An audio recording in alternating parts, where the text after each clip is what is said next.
ان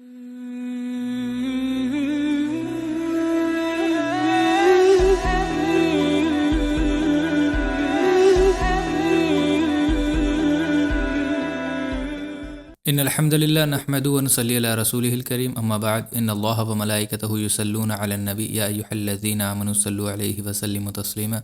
اللہم صلی علی محمد وعلی آل محمد اللہم بارک علی محمد وعلی آل محمد ربی یسر ولا تعسر وتمم بالخیر۔ السلام علیکم ورحمۃ اللہ وبرکاتہ۔ Welcome to Alnasr Islamic classes. اب آج جو ہے ہمارا کافی وقت ایک کافی لمبا وقفہ ہو گیا ہے، جس میں ہماری کلاسز کچھ ٹائم سے اپلوڈ نہیں ہو پائیں تھیں، اور کچھ ٹیکنیکل ایشوز کی وجہ سے ہمارا چینل جو تھا ڈاؤن تھا، اور لگ بھگ 2-3 مہینہ ہی ڈاؤن رہا، لیکن الحمدللہ it is up live now.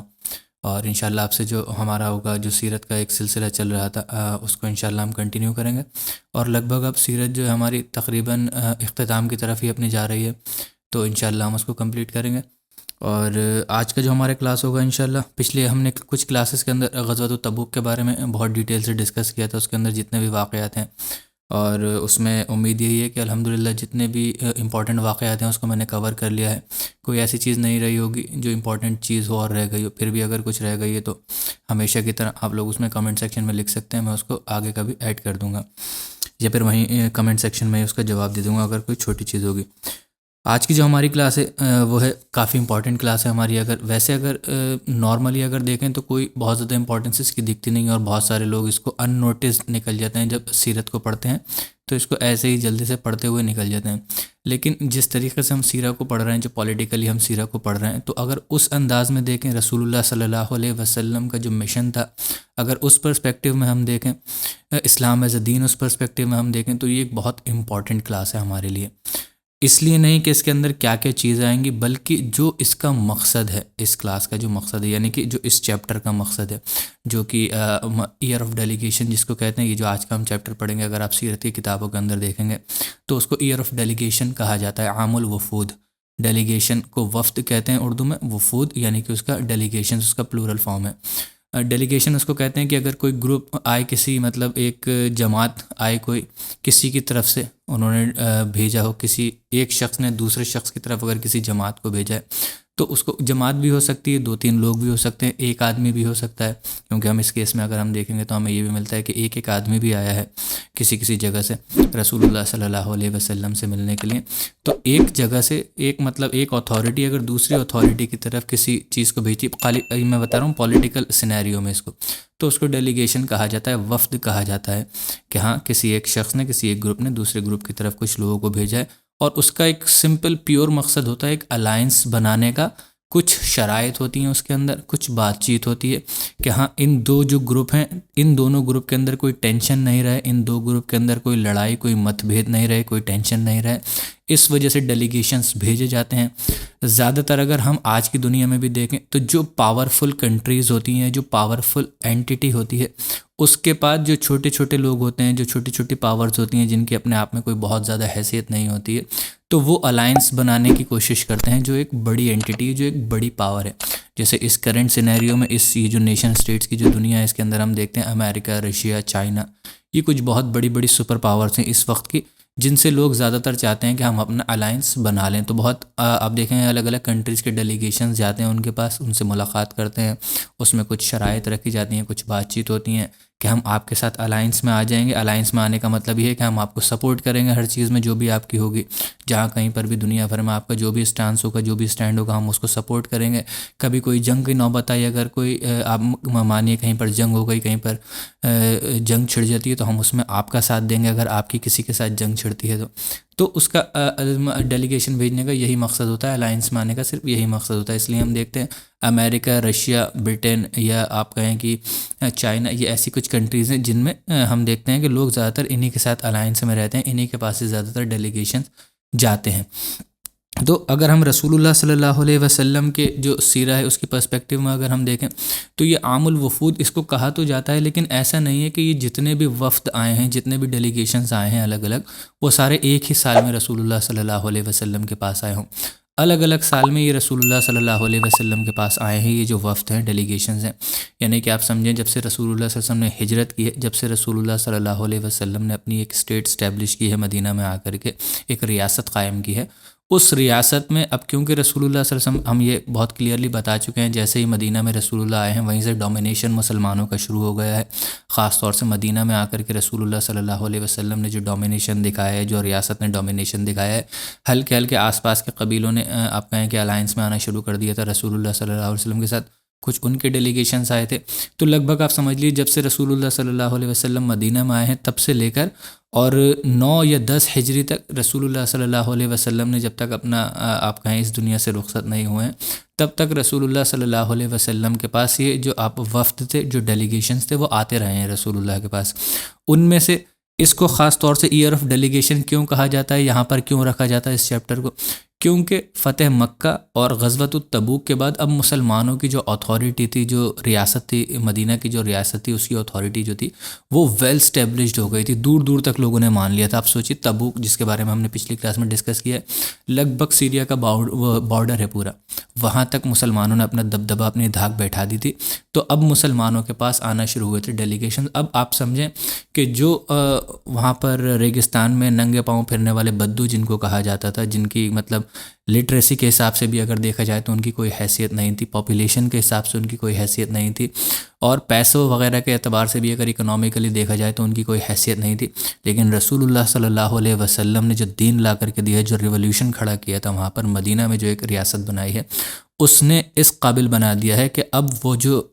مدینہ کی ریاست ہے وہ کمپٹیشن میں آ گئی ڈائریکٹلی کس کے؟ جو اس وقت میں سب سے بڑی ریاستیں تھیں، یعنی کہ پرشین اور رومن امپائر جو تھی. جو آس پاس کے قبیلے، چھوٹے چھوٹے قبیلے جو اپنے ڈیلیگیشنز بھیجا کرتے تھے، اپنے الائنس ان لوگوں کے ساتھ کیا کرتے تھے، رومنز اور پرشینز کے ساتھ، اب وہ لوگ جو تھے، کیونکہ وہ لوگ ظلم بہت زیادہ کیا کرتے تھے، تو وہ لوگ دیکھتے ہیں کہ جب ایک تھرڈ بڑی پاور آ گئی ہے گیم کے اندر، تو لوگ اب رسول اللہ صلی اللہ علیہ وسلم کے ساتھ اپنا الائنس بنانا شروع کرتے ہیں، کیونکہ دیکھتے ہیں یہ شخص تو بہت ہی زیادہ عدل و انصاف کرنے والا، ایک ایسا نظام لے کر کے آیا ہے جس کے اندر عدل و انصاف ہے، جس میں وہ اپنے دین کو بھی فالو کر سکتے ہیں اور ان کے اوپر ظلم زیادتی بھی نہیں ہوگی، اور ان کے ساتھ کسی طریقے کا بھی ریسزم نہیں ہوگا، انیکوالٹی ان کے ساتھ کسی بھی طریقے کی نہیں ہوگی. پریکٹیکلی اب دیکھ رہے ہیں وہ مدینہ کے اندر جو ریاست بنی ہوئی ہے. جب تک مکہ میں تب تک تو کوئی پریکٹیکل دیکھ نہیں پاتا تھا، لیکن اب جب مدینہ میں ہیں تو وہ پریکٹیکلی دیکھ رہے ہیں، اس کی برکات دیکھ رہے ہیں اس نظام کی. تو وہ چاہتے ہیں کہ ہم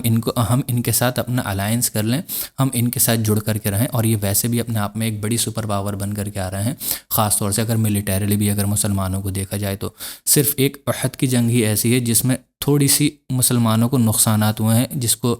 مطلب نہ اس کو ون میں کاؤنٹ کیا جاتا ہے، نہ ہی اس کو ایک لاس میں کاؤنٹ کیا جاتا ہے. لیکن مسلمانوں کے پرسپیکٹیو میں اگر دیکھا جائے، جیسے بدر ہے، ایک مسلمانوں کی بہت بڑی فتح مسلمانوں کی ہے، یا حنین ہو، یا غزوۃ التبوک ہو، مسلمانوں کی بہت بڑی بڑی جنگیں مسلمانوں نے بہت آسانی سے جیت لی، اور تعداد میں کم ہونے کے بعد مسلمانوں نے جیت لی. یہ مسلمانوں کے لیے سب سے بڑی بات تھی. تو یہ ساری چیزوں کو دیکھتے ہوئے اب سارے لوگ جو تھے الائنس میں آنا شروع ہوئے. تو میں یہ بتا رہا تھا کہ یہ فتح مکہ کے بعد اور یہ غزوۃ التبوک جو ہوا ہے، اس کے بعد 90 سال میں بہت زیادہ ڈیلیگیشنز آئے رسول اللہ صلی اللہ علیہ وسلم کے پاس، جس کی وجہ سے یہاں پر اس کو انٹروڈیوس کیا جاتا ہے. جو سیرت کی آپ جتنے بھی کتابیں پڑھیں گے اس کے اندر اس چیپٹر کو انٹروڈیوس کیا جاتا ہے. یہاں پر دا ایئر آف ڈیلیگیشن، عام الوفود جس کو کہا جاتا ہے. تو انشاءاللہ اسی کے بارے میں ہم پڑھیں گے آج کی کلاس میں. جو میں نے آپ کو بتایا کہ غزوہ احزاب کے بعد سے 5 ہجری سے 4 ہجری کے بعد سے یا 5 ہجری کے بعد سے ہی رسول اللہ صلی اللہ علیہ وسلم کے پاس یہ وفود ڈیلیگیشنز آنا شروع ہو گئے تھے. اور رسول اللہ صلی اللہ علیہ وسلم کی مطلب زندگی کے جو آخری چند لمحات ہیں، کچھ مہینے ہیں، تب تک ہی رسول اللہ صلی اللہ علیہ وسلم کے پاس ڈیلیگیشنز آتے رہے ہیں. اس میں یہ جو ڈیلیگیشنز تھے سب ایک ہی طریقے کے ڈیلیگیشنز نہیں تھے. اب جیسا میں نے آپ کو بتایا کہ ایک پولیٹیکل اینٹی، ایک پولیٹیکل پاور بن چکا ہے مدینہ، تو وہاں پر جس کا جیسا مفاد تھا، جیسا جس کا بینیفٹ تھا، جیسا جس کا فائدہ تھا، اس طریقے سے لوگ ڈیلیگیشنز بھیجتے تھے اور اسی حساب سے الائنس ہوتا تھا. اگر اس میں دیکھا جائے تو ٹوٹل ہم سارے ڈیلیگیشنز کے بارے میں نہیں پڑھیں گے، کیونکہ بہت سارے ڈیلیگیشنز ہیں. اگر آپ الگ الگ سیرت کی کتابیں پڑھیں گے تو اس میں الگ الگ آپ کو ڈیلیگیشنز ملیں گے. کچھ چند امپورٹنٹ جو ڈیلیگیشنز ہوں گے وہ میں انشاءاللہ آپ کے سامنے رکھ دوں گا، جو آپ کو جو نارمل سیرت کی کتابیں اس کے اندر آپ پڑھیں گے تو آپ کو مل جائیں گے. تو وہ اتنے ڈیلیگیشنز میں آپ کے سامنے رکھ دوں گا. اگر ٹوٹل ہم دیکھیں، اگر بات کریں تو لگ بھگ آتا ہے الگ الگ سیرت کی کتابوں میں اگر ہم دیکھیں تو 100 سے 120 جو ان کی تعداد ہے، ان کا عدد ہے، آتا ہے 100 سے لے کر 120 ڈیلیگیشنز الگ الگ رسول اللہ صلی اللہ علیہ وسلم کے پاس آئے ہیں اتنے وقفے کے اندر پورا مدینہ کا جو رسول اللہ صلی اللہ علیہ وسلم کا پیریڈ تھا۔ اب جیسا کہ میں نے آپ کو بتایا کہ زیادہ تر ڈیلیگیشنز جو تھے وہ 9 ہجری میں آئے ہیں، اور یہ جو ڈیلیگیشنز تھے وہ الگ الگ طریقے کے ڈیلیگیشنز تھے۔ کس طریقے سے الگ الگ طریقے کے ڈیلیگیشنز تھے؟ کچھ ڈیلیگیشنز جو تھے اس میں وہ نیگوشیشنز کے لیے آئے تھے صرف رسول اللہ صلی اللہ علیہ وسلم سے۔ اگر آس پاس کے کچھ قبیلے تھے ان کو دکھ رہا تھا کہ اب اسلام جو ایک بہت بڑی پاور ہو گئی اور ہم ان سے نہیں ٹکرا سکتے، تو وہ رسول اللہ صلی اللہ علیہ وسلم کے ساتھ الائنس کرنے کے لیے آئے تھے اپنے فائدے کے لیے، لیکن انہوں نے اس کے اندر اسلام قبول نہیں کیا تھا۔ تو رسول اللہ صلی اللہ علیہ وسلم کو اس سے کوئی پرابلم نہیں تھی، اسلامک سسٹم کو اس سے کوئی پرابلم نہیں، کبھی بھی زور زبردستی سے اسلام کسی کو بھی قبول نہیں کرایا جا سکتا۔ یہ ایک بہت بڑی ایک غلط فہمی ہے۔ اگر ہم اسلام کو ایز اے دین نہیں پڑھتے ہیں تو ہمیں پھر یہی لگتا ہے، یہی سمجھ میں آتا ہے کہ جیسے جان کر زبردستی تلوار کے زور پر اسلام کو پھیلایا گیا ہے۔ اسلام کو تلوار کے زور پر نہیں پھیلایا گیا۔ تو یہاں پر رسول اللہ صلی اللہ علیہ وسلم ان کے ساتھ الائنس کر لیا کرتے تھے۔ اگر وہ اسلام نہیں قبول کرنا چاہتا تھا، ان میں نہ کوئی سردار کرنا چاہے، نہ ان کا کوئی بھی ایک بندہ اسلام قبول کرنا چاہے، تو یہ ایکسیپٹیبل تھا رسول اللہ صلی اللہ علیہ وسلم کو اور مدینہ کی جو ریاست تھی اس کو۔ تو اس طریقے کے کچھ ڈیلیگیشنز آئے ہیں جس میں، اور کچھ ایسے بھی تھے جو آئے شروع میں اپنے مفاد کے لیے، فائدے کے لیے کہ ہاں ہمارا بھی بینیفٹ ہے، ان کے ساتھ ہم الائنس کر لیتے ہیں، لیکن انہوں نے جب اسلام کی خوبصورتی کو دیکھا، اسلام کے دین کو جانا، اسلام کے سسٹم کو جانا، اسلام کے اندر جو عدل و انصاف ہے اس کو جانا، اللہ تعالیٰ کا جب انہیں انٹروڈکشن ہوا، توحید کا جب انہیں انٹروڈکشن ہوا، تو انہوں نے ایونچولی اسلام قبول کر لیا۔ تو اس طریقے کے بھی کچھ ڈیلیگیشنز تھے۔ کچھ لوگ ایسے تھے جنہوں نے شروعات میں تو آ کر کے ہیزیٹیٹ ڈرے، وہ آ کر کے صرف انہوں نے مجبوری میں رسول اللہ صلی اللہ علیہ وسلم سے اپنا الائنس کیا، اور بعد میں انہوں نے اسلام قبول کر لیا۔ یہ بھی اسی طریقے کا ایک ڈیلیگیشنز ہوں گے، دونوں کلاس اگر دیکھا جائے تو ملتی جلتی ہیں۔ ایک اور جو تھرڈ ٹائپ کے جو ڈیلیگیشنز آئے ہیں رسول اللہ صلی اللہ علیہ وسلم کو، ہم ان کو اس وقت میں جو آئے تھے تو اس وقت تو کیٹیگرائز نہیں کر سکتے، لیکن رسول اللہ صلی اللہ علیہ وسلم جب اس دنیا سے رخصت ہو گئے تو ہم اس کے بعد ہم دیکھ سکتے ہیں، کیٹیگرائزیشن ان کا کر سکتے ہیں۔ وہ کس کا تھا؟ وہ منافقوں کا تھا، ہپوکریٹس کا تھا۔ جن لوگوں نے دیکھا کہ اب اسلام جو ہے بہت بڑی پاور بن چکا ہے، اب ہم اس کے سامنے نہیں کھڑے ہو سکتے، ہمیں اب گھٹنے ٹیکنا ہی ہوں گے، تو وہ لوگوں نے مجبوراً سچویشن کو دیکھتے ہوئے کہ ہاں ہم اب اسلام سے نہیں لڑ سکتے، ہم اسلام کے سامنے نہیں کھڑے ہو سکتے، تو انہوں نے موقع دیکھتے ہوئے، جب ان کے کچھ سمجھ میں نہیں آ رہا تھا، انہوں نے دیکھا کہ ہر کوئی مسلمانوں کے ساتھ الائنس کر رہا ہے اور مسلمان جو ہیں یہ ایک سپر پاور بنتے جا رہے ہیں اپنے آپ میں، تو انہوں نے اسلام قبول کر لیا۔ اور جیسے ہی رسول اللہ صلی اللہ علیہ وسلم اس دنیا سے رخصت ہوئے تو ان کو یہ سمجھ میں آنے لگا، ان کی سمجھ میں یہ آیا کہ جو اسلام تھا وہ رسول اللہ صلی اللہ علیہ وسلم کی پرسنالٹی پر ٹکا ہوا تھا پورا۔ اب رسول اللہ یعنی کہ محمد ان کے بیچ سے چلے گئے ہیں، تو اب یہ رکیں گے نہیں، یہ سروائیو نہیں کر پائیں گے، اب ان کا ڈاؤن فال شروع ہوگا۔ جو کہ آپ کہیں کہ ان کی ایک چھوٹی سوچ تھی، اور یہ آپ کہیں کہ بہت سارے علماء اکرام یہ بھی بتاتے ہیں کہ دیکھیے یہ اسلام کے حق پر ہونے کی دلیل ہے کہ جو وعدے رسول اللہ صلی اللہ علیہ وسلم نے کرے تھے، کہا تھا کہ رومن اور پرشین امپائر کو تم گراؤ گے، وہ ہوا، لیکن رسول اللہ صلی اللہ علیہ وسلم کے بغیر ہوا، تاکہ امت یہ جان سکے کہ وہ جو کام ہونا ہے، جو اللہ تعالیٰ نے لکھ کر کے رکھا ہے، وہ ہو کر کے رہے گا، چاہے رسول اللہ صلی اللہ علیہ وسلم ہمارے بیچ ہوں یا رسول اللہ صلی اللہ علیہ وسلم ہمارے بیچ نہیں رہیں۔ کیونکہ دیکھیے ایک نیچر ہے، ایک میں نے آپ کو بتایا کہ نیچر کسی کے لیے بھی تبدیل نہیں ہوتا ہے۔ کچھ نبیوں کے لیے کچھ چیزیں ہوتی ہیں، اللہ تعالیٰ ایکسیپشنز کچھ کر دیتا ہے، لیکن ہمیشہ کے لیے، فار ایور کے لیے ان کو بینڈ نہیں کرتا ہے نیچر۔ ایک انسان ہے، اس دنیا کے اندر آیا ہے، اس دنیا کے اندر اپنا وقت نکال کر کے پھر اس کو اللہ ہی کی طرف واپس لوٹ جانا ہے۔ تو رسول اکرم صلی اللہ علیہ وسلم کے لیے بھی یہی تھا کہ جب وہ آئے تھے، جس مقصد کے لیے آئے تھے، اس مقصد کو اللہ تعالیٰ نے اسٹیبلش کرا دیا تھا، اور اس مقصد کے کمپلیٹ ہونے کے بعد ہمیشہ یہی ہوتا ہے کہ جس نبی کو اللہ تعالیٰ بھیجتا ہے، اگر وہ اپنے مقصد میں کامیاب ہو جاتا ہے تو پھر اللہ تعالیٰ اس کو واپس اپنے طرف بلا لیتا ہے، اور پھر اس کے بعد جو اس کے جانشین ہوتے ہیں، جو اس کے خلفاء ہوتے ہیں، اس کے جو پیچھے جو فالوورز ہوتے ہیں، پھر ان کے اوپر ذمہ داری دے کر کے جاتا ہے کہ تمہیں اب اس چیز کو، اس مشن کو، جو میرا مشن ہے، جو میرا ویژن ہے، اس کو تمہیں آگے لے کر کے چلنا ہوتا ہے۔ جتنے زیادہ مخلص ہوتے ہیں، ہم دیکھتے ہیں کہ اتنا زیادہ وہ جو مشن ہوتا ہے وہ سکسیزفل ہوتا ہے، اتنا زیادہ آگے جاتا ہے۔ اسی لیے ہم دیکھتے ہیں خلفائے راشدین جو تھے، جو کہ سب سے مخلص تھے اس امت کے اندر، وہ کس بہترین طریقے سے رسول اللہ صلی اللہ علیہ وسلم کے بعد انہوں نے لے کر کے چلے ہیں رسول اللہ صلی اللہ علیہ وسلم کے اس مشن کو۔ تو اس میں بہت سارے ہپوکریٹس تھے جو آئے تھے اپنا ڈیلیگیشنز لے کر کے، اور انہوں نے جو تھا رسول اللہ صلی اللہ علیہ وسلم کے ساتھ، یعنی کہ مدینہ کی ریاست کے ساتھ الائنس میں آ گئے تھے، اور پھر الائنس میں آنے کے بعد جب رسول اللہ اس دنیا سے رخصت ہوئے چلے گئے تو انہوں نے اپنا جو منافقت تھی ان کے دلوں کے اندر جو چھپی ہوئی تھی وہ باہر آ گئی، اور انہوں نے وہ یعنی کہ ایمان سے پھر گئے، اسلام بھی قبول کر لیا تھا بہت سارے لوگوں نے اس میں سے، اور انہوں نے اسلام بھی قبول کر لیا، مطلب اسلام سے بھی پھر گئے تھے۔ تو یہ بھی چیزیں آئیں گی انشاءاللہ جب ہم سیرت کے جیسے اختتام کی طرف جائیں گے، یا اگر ابو بکر رضی اللہ تعالیٰ عنہ کی آپ اگر بایوگرافی پڑھیں، الحمدللہ ہمارے چینل پر وہ اپلوڈڈ ہے، اس میں اگر آپ دیکھیں گے تو جو لوگوں نے مطلب اسلام کو چھوڑ دیا تھا، چلے گئے تھے رسول اللہ صلی اللہ علیہ وسلم کے جانے کے بعد، تو ان لوگوں کے ساتھ ابو بکر رضی اللہ تعالیٰ عنہ کا کیا اسٹانس تھا، کس طریقے سے انہوں نے ڈیل کیا تھا۔ بہت ہی چیلنجنگ فیس تھا وہ حضرت ابو بکر رضی اللہ تعالیٰ عنہ کی زندگی میں یا ان کی خلافت میں اگر دیکھا جائے تو ایک کلاس یہ تھی جو ہیپوکریٹس تھے، جنہوں نے مجبوری میں اسلام قبول کر لیا تھا، لیکن جیسے ہی رسول اللہ گئے ہیں اس دنیا سے تو ان کو لگا کہ اسلام کمزور ہو گیا اور ہم اسلام کو چھوڑ دیتے ہیں۔ بہت سارے ایسے تھے جو مطلب پیس ٹریٹی صرف رسول اللہ صلی اللہ علیہ وسلم سے کرنے آئے تھے اور ان کا اسلام میں کوئی انٹرسٹ نہیں تھا، انہوں نے اسلام بالکل بھی نہیں قبول کرا تھا، نہ رسول اللہ کے وقت میں نہ رسول اللہ صلی اللہ علیہ وسلم کے جانے کے بعد۔ اس کے علاوہ کچھ جو ڈیلیگیشنز تھے وہ ایسے تھے جو کہ تھریٹ تھے، اینیمی تھریٹ تھے، ایک طریقے سے اگر دیکھا جائے تو دشمن تھے، اور وہ رسول اللہ صلی اللہ علیہ وسلم کو نقصان پہنچانے کے لیے آئے تھے۔ اور انشاءاللہ اس طریقے کا ہم جو ایک ڈیلیگیشن ہوگا اس کے بارے میں پڑھیں گے بھی کہ وہ کس طریقے سے پلان کر کے آئے تھے رسول اللہ صلی اللہ علیہ وسلم کو نقصان پہنچانے کے لیے۔ یا اسی کا ایک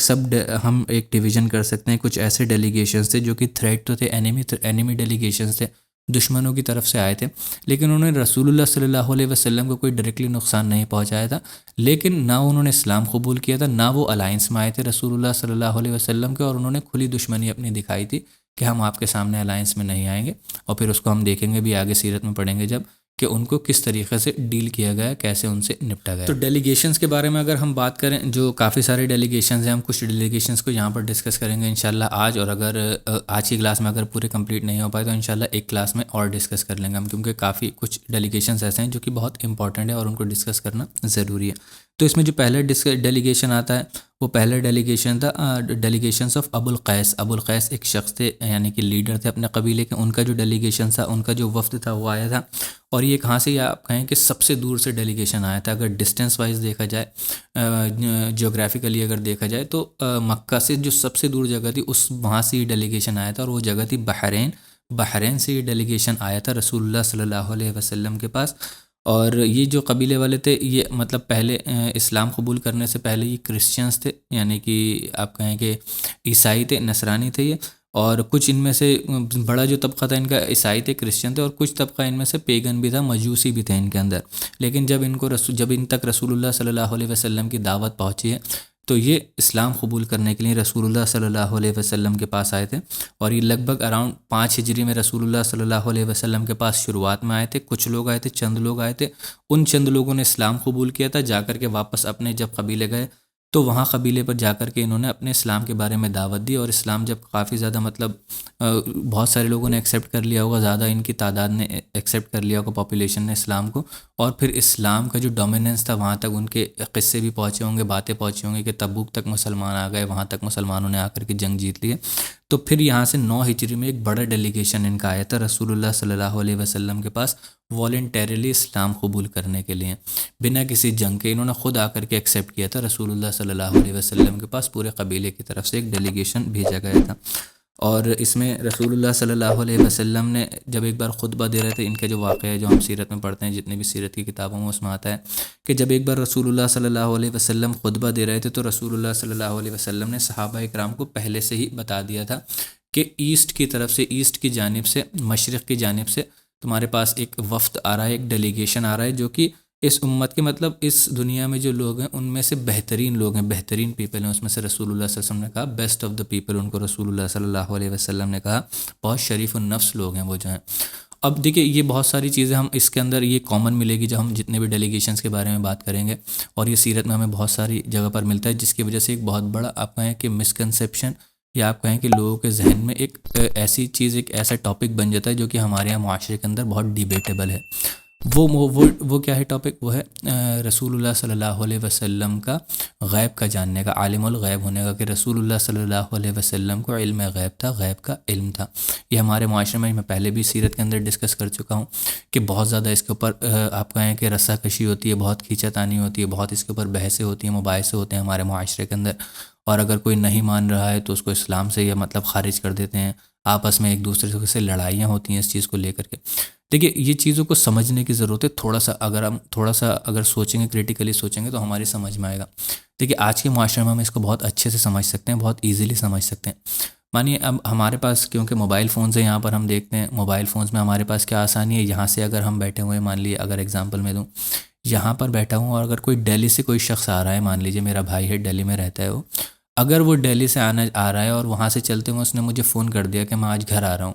تو مجھے تو پتہ چل گیا موبائل کے تھرو کہ وہ گھر آ رہا ہے، لیکن اور جو میرے فیملی ممبرس ہیں ان کو نہیں پتہ ہے کہ وہ گھر آ رہا ہے یا نہیں آ رہا ہے۔ تو اگر میں فیملی ممبرس کو جا کر یہ کہوں کہ آج میرا بھائی جو ہے وہ گھر آ رہا ہے، تو وہ فیملی ممبرس کیا یہ کہیں گے کہ مجھے علم غیب ہے؟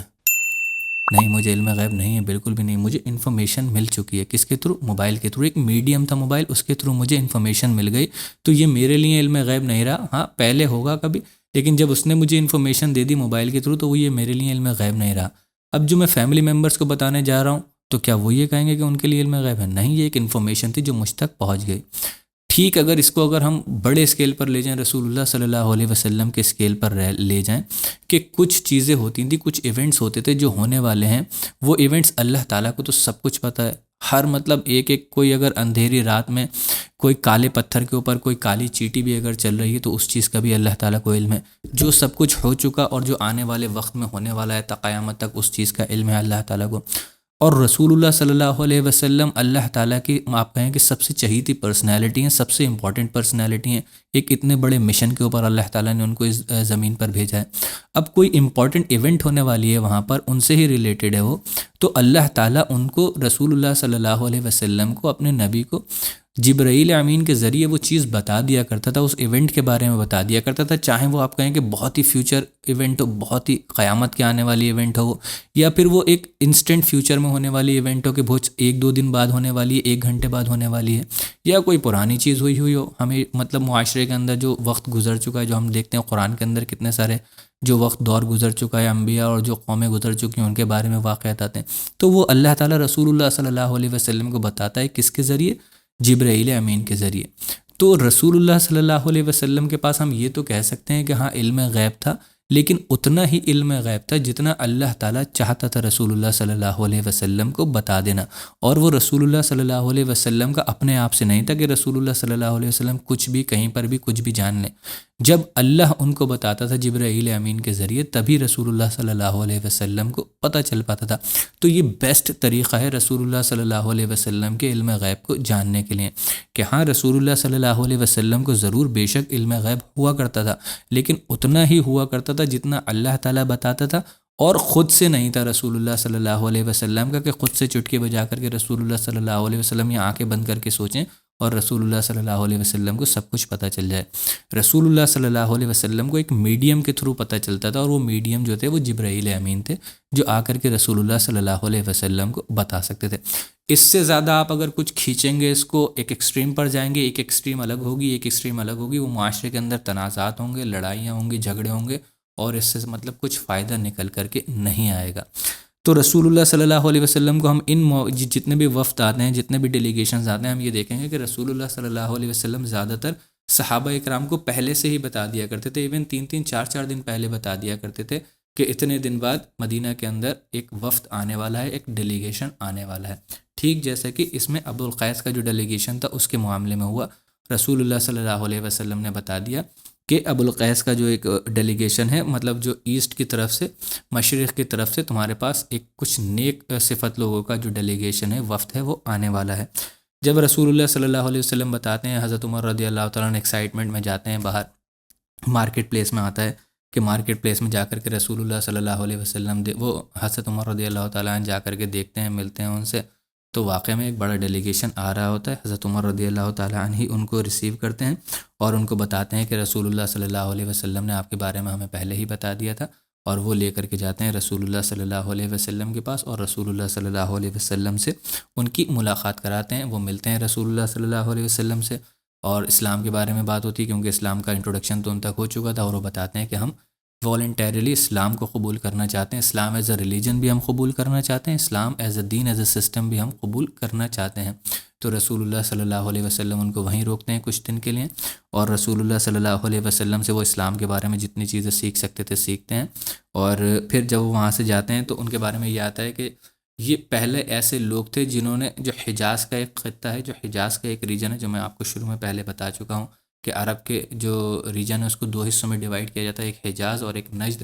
تو حجاز کے اب تک تو ہم نے دیکھا کہ مکہ مدینہ کے اندر ہی ایسی جگہیں تھیں جہاں پر مسجدیں بنائی گئی تھیں، جہاں پر نمازیں وغیرہ ادا کی جاتی تھیں۔ یہ بحرین کیونکہ حجاز کے باہر آتا ہے، نجد کی سائڈ آتا ہے، نجد کے بھی بالکل ایکسٹریم میں جا کر کے آتا ہے، تو اس میں ہم دیکھتے ہیں کہ یہ پہلا ایسی جگہ تھی، پہلے ایسے لوگ تھے جنہوں نے حجاز کے باہر مسجد بنائی تھی۔ انہوں نے واپس جا کر کے اپنی جگہ پر بحرین میں مسجد بنائی تھی، مسجد قائم کی تھی، اور اس مسجد کے اندر وہ جگہ پہلی ایسی جگہ تھی جو حجاز کے باہر جہاں پر مسجد قائم ہوئی ہے اور جہاں پر جمعے کی نماز پڑھائی گئی ہے، پھر اس جگہ پر بھی جمعے کی نماز ادا کی جاتی تھی۔ تو یہ جو ڈیلیگیشن تھا، پہلا ڈیلیگیشن تھا ابو القیس کا۔ اگلا ڈیلیگیشن جو آتا ہے وہ ڈیلیگیشن ہے دا ڈیلیگیشن آف بنو سعد بن بکر۔ بنو سعد بن بکر کے بارے میں ہم جانتے ہیں، یہ طائف کا ایک قبیلہ ہے، حوازن ایک بہت بڑی ٹرائب ہے، اس کا ایک سب ٹرائب ہے یہ بنو سعد بن بکر۔ اور ویسے جو مشہور ہیں یہ مشہور ہیں، آپ سب لوگ جانتے ہوں گے، حلیمہ سعدیہ جنہوں نے رسول اللہ صلی اللہ علیہ وسلم کو پالا تھا، یہ ان کا قبیلہ ہے، حلیمہ سعدیہ کا، بنو سعد بن بکر۔ شروعات میں ہم نے اس کو بہت ڈیٹیل سے ڈسکس کیا تھا۔ اب ان میں یہ طائف، کیونکہ میں آپ کو بتا رہا ہوں کہ طائف کے رہنے والے تھے، آس پاس کا جو طائف کا علاقہ ہے اس وہیں کے رہنے والے تھے یہ، اور انہوں نے اپنے یہاں یعنی کہ ایک شخص کو بھیجا تھا یہاں سے، مطلب کوئی بہت بڑے زیادہ لوگ نہیں آئے تھے، انہوں نے صرف ایک شخص کو بھیجا تھا جس کا نام تھا دمام ابن سلبہ، دمام ابن سلبہ اس کا نام تھا۔ اور اب دیکھیے یہ کیونکہ جو طائف کا تھا مین سٹی کے رہنے والے نہیں تھے، آؤٹ اسکرٹس پر رہنے والے تھے، یعنی کہ جو باؤنڈری ہوتی ہے باہر کی، جس کو گاؤں کا علاقہ کہتے ہیں، دیہات کا علاقہ، جس کو عربی میں بدو کہتے تھے۔ تو یہ بدوؤں کے ایک مطلب رہنے والے تھے، اور انہوں نے جو بھیجا تھا، جس شخص کو بھیجا تھا دمام بن سلبہ، وہ بھی ایک بدو ہی تھا۔ اب جب وہ رسول اللہ صلی اللہ علیہ وسلم کے پاس آتا ہے تو مطلب ان کے اندر ایک اکھڑ پن ہوا کرتا تھا، جیسے ایک روڈ طریقے سے، مطلب وہ ان کا طریقہ ہی ایسا ہوتا ہے، لیکن اور جو سویلائز لوگ ہوتے ہیں، جو بہت مہذب لوگ ہوتے ہیں، ان لوگوں کو بہت عجیب سا لگتا ہے وہ اکھڑ طریقے سے، تو وہ روڈ نہیں ہوتے ہیں، وہ ان کا طریقہ ہی اس طریقے کا ہوتا ہے۔ تو جس شخص کو بھیجا تھا انہوں نے دمام بن سلبہ کو، تو وہ شخص بھی ایسے ہی تھا، بڑے اکھڑ طریقے سے اس نے آ کر کے رسول اللہ صلی اللہ علیہ وسلم سے بات کی تھی۔ حالانکہ رسول اللہ صلی اللہ علیہ وسلم کو اس چیز کا کوئی برا نہیں لگتا ہے، کیونکہ رسول اللہ صلی اللہ علیہ وسلم سمجھتے ہیں کہ یہ جو بات کر رہا ہے یہ گاؤں کا جو ایک ٹھیٹ پنا ہوتا ہے، یہ اس ٹھیٹ پنے سے بات کر رہا ہے۔ اور اس کی جو حدیث ہے بہت مشہور ہے، اس طریقے سے مشہور نہیں ہے کہ وہ ایک ڈیلیگیشن آیا تھا، لیکن آپ سب لوگوں نے سن رکھی ہوگی وہ حدیث، بہت مشہور حدیث ہے کہ ایک بدو شخص آتا ہے، وہ رسول اللہ صلی اللہ علیہ وسلم کے پاس آ کر کے بیٹھتا ہے، اور وہ رسول اللہ صلی اللہ علیہ وسلم سے پوچھتا ہے، مطلب کہ آپ کیا اللہ تعالیٰ نے آپ کو نبی بنا کر کے بھیجا ہے؟ تو وہ کہتے ہیں، رسول اللہ صلی اللہ علیہ وسلم کہتے ہیں کہ ہاں، اللہ کی قسم اللہ تعالیٰ نے مجھے نبی بنا کر کے بھیجا ہے۔ تو پھر وہ رسول اللہ صلی اللہ علیہ وسلم سے اسلام کے بارے میں کچھ پوچھتا ہے، نمازوں کے بارے میں پوچھتا ہے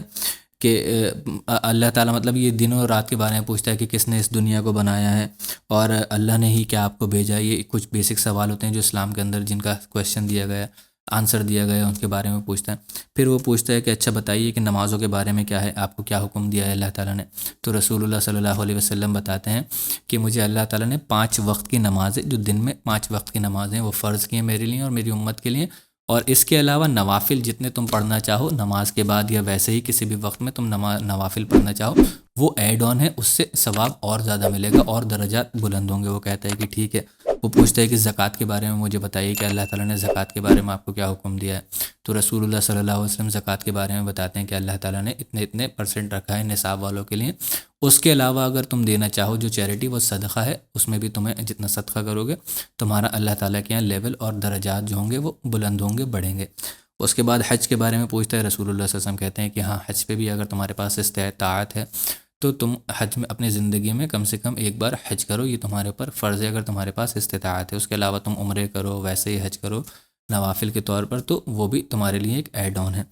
تو وہ یہ ساری چیزیں پوچھتے ہیں رسول اللہ صلی اللہ علیہ وسلم سے۔ جب رسول اللہ ساری چیزیں بتا دیتے ہیں تو وہ یہ کہتا ہے کہ اگر ایسا ہی معاملہ ہے تو اللہ کی قسم میں اسلام بھی لے کر کے آتا ہوں، اسلام قبول کرتا ہے۔ اور وہ کہتا ہے کہ جتنا آپ نے مجھے بتایا ہے، جو فرض چیزیں آپ نے مجھے بتائی ہیں، فرض نماز، فرض حج کے بارے میں، فرض زکوٰۃ کے بارے میں اتنی ہی چیزیں کروں گا، نہ ان سے ایک بھی چیز زیادہ کروں گا، ایڈ کروں گا اس میں، یعنی کہ نوافل جو رسول اللہ صلی اللہ علیہ وسلم نے بتایا، نہ ان فرض کی جو آپ نے تعداد بتائی ہے ان میں سے ایک بھی کم کروں گا کہ 5 وقت کی نمازیں ہیں تو ایسا نہیں کروں گا کہ 4 وقت کی نماز پڑھوں، 5 وقت کی جو فرض نمازیں میں وہ 5 وقت کی نماز پڑھوں گا۔ اور وہ یہ کہہ کر کے وہاں سے چلا جاتا ہے رسول اللہ صلی اللہ علیہ وسلم کے پاس۔ جب وہ جا رہا ہوتا ہے تو رسول اللہ صلی اللہ علیہ وسلم کہتے ہیں کہ اللہ کی قسم اگر یہ شخص جو کہہ رہا ہے، اگر اس نے ایسا ہی کیا، یعنی کہ جو فرض اللہ تعالیٰ نے اس کے اوپر رکھے ہیں، اگر یہ فرضوں کو کر لے، کمپلیٹ کر لے، تو انشاءاللہ اس کا جو معاملہ ہوگا وہ جنت میں ہوگا، اللہ تعالیٰ اس کا بدل اس کو جنت دے گا۔ اور کچھ حدیثوں میں الگ الفاظ سے آتا ہے کہ جب وہ اٹھ کر کے جاتا ہے تو رسول اللہ صلی اللہ علیہ وسلم کہتے ہیں کہ اللہ کی قسم اگر اس نے ایسا کر لیا جیسا یہ کہہ رہا ہے کہ صرف فرض کو ہی اس نے کمپلیٹ مطلب کر لیا، پرفارم کر لیا، تو تم ایک جنتی شخص کو دیکھ رہے ہو، اگر کسی جنتی شخص کو دیکھنا ہے تو وہ اس کو دیکھ لے۔ تو یہ بہت مشہور حدیث ہے۔ اب اس سے دیکھیے ایک نگیٹو چیز بہت سارے لوگ لے لیتے ہیں کہ ہاں ہم صرف فرض ہی فرض کریں گے۔ بے شک آپ فرض کریے، فرض کرنے کے بعد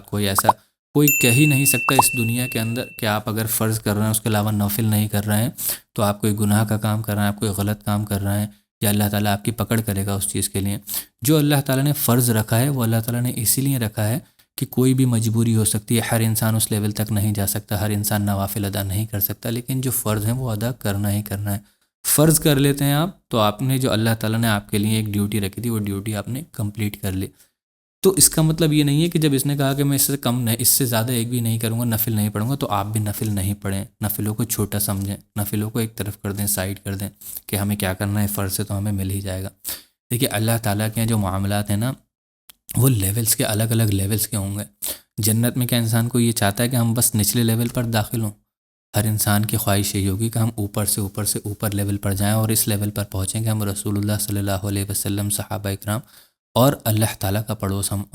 جو ہے حاصل کر سکیں۔ وہ کیسے ہوگا؟ وہ نوافل کے ذریعے ہی ہوگا۔ ایک بہت بہترین حدیث ہے جس کا میں آپ کہیں کہ لب لباب بتا دیتا ہوں، اس کا آپ کہیں کہ اس کی ایک جز بتا دیتا ہوں اس کا کہ کیا ہے۔ اس میں رسول اللہ صلی اللہ علیہ وسلم، یعنی کہ وہ حدیث قدسی ہے، اللہ تعالیٰ کہتا ہے کہ ایک بندہ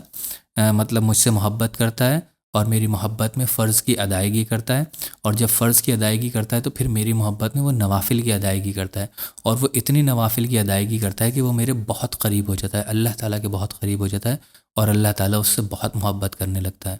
اور اتنا قریب ہو جاتا ہے، اللہ تعالیٰ کہتا ہے کہ میں اس کا ہاتھ بن جاتا ہوں، میں اس کی آنکھ بن جاتا ہوں، میں اس کی آپ کہیں کہ پیر بن جاتا ہوں۔ یعنی کہ کہنے کا مطلب مفہوم یہی ہے کہ وہ جو ہے اس کے ہاتھ اتنے ہو جاتے ہیں کہ وہ اچھائی کے علاوہ، نیکی کے علاوہ، نوافل کے علاوہ کچھ کرتا ہی نہیں ہے، غلط کی طرف جاتا ہی نہیں ہے، اپنی آنکھوں سے غلط دیکھتا ہی نہیں ہے، اپنے پیروں سے غلط کی طرف جاتا ہی نہیں، تو اس کا لیول اتنا زیادہ بڑھ جاتا ہے کہ اللہ اس سے بہت زیادہ محبت کرتا ہے۔ اور جب اللہ کسی سے محبت کرتا ہے تو اللہ تعالیٰ جبرائیل کو بتاتا ہے کہ میں اس شخص سے، اس فلاں بندے سے محبت کرتا ہوں، اور جبرائیل امین نیچے فرشتوں میں اس کے بارے میں ذکر کرتے ہیں اور کہتے ہیں کہ اللہ تعالیٰ اس فلاں بندے سے محبت کرتا ہے، تو اس وجہ سے میں بھی ان سے محبت کرتا ہوں۔ تو پھر وہ فرشتے بھی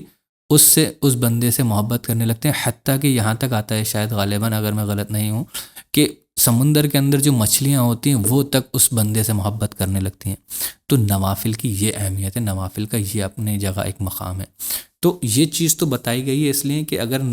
فرض جو ہے اللہ تعالیٰ نے میکسیمم، کچھ لوگ ایسے ہوں گے مان لیے مزدوری کر رہے ہیں، ان کی آپ کہیں روزمرہ کی زندگی، خاص طور سے جس سسٹم کے اندر ہم رہ رہے ہیں، کمر توڑ محنت کرنے کے بعد انسان بڑی مشکل سے فرض کی ادائیگی کر پاتا ہے، تو اس کو یہ نہیں لگے کہ اگر میں صرف فرض کی ادائیگی کر رہا ہوں، بڑی مشکل سے کر رہا ہوں، بڑے کس طریقے سے کر رہا ہوں یہ اسی کو پتہ ہے،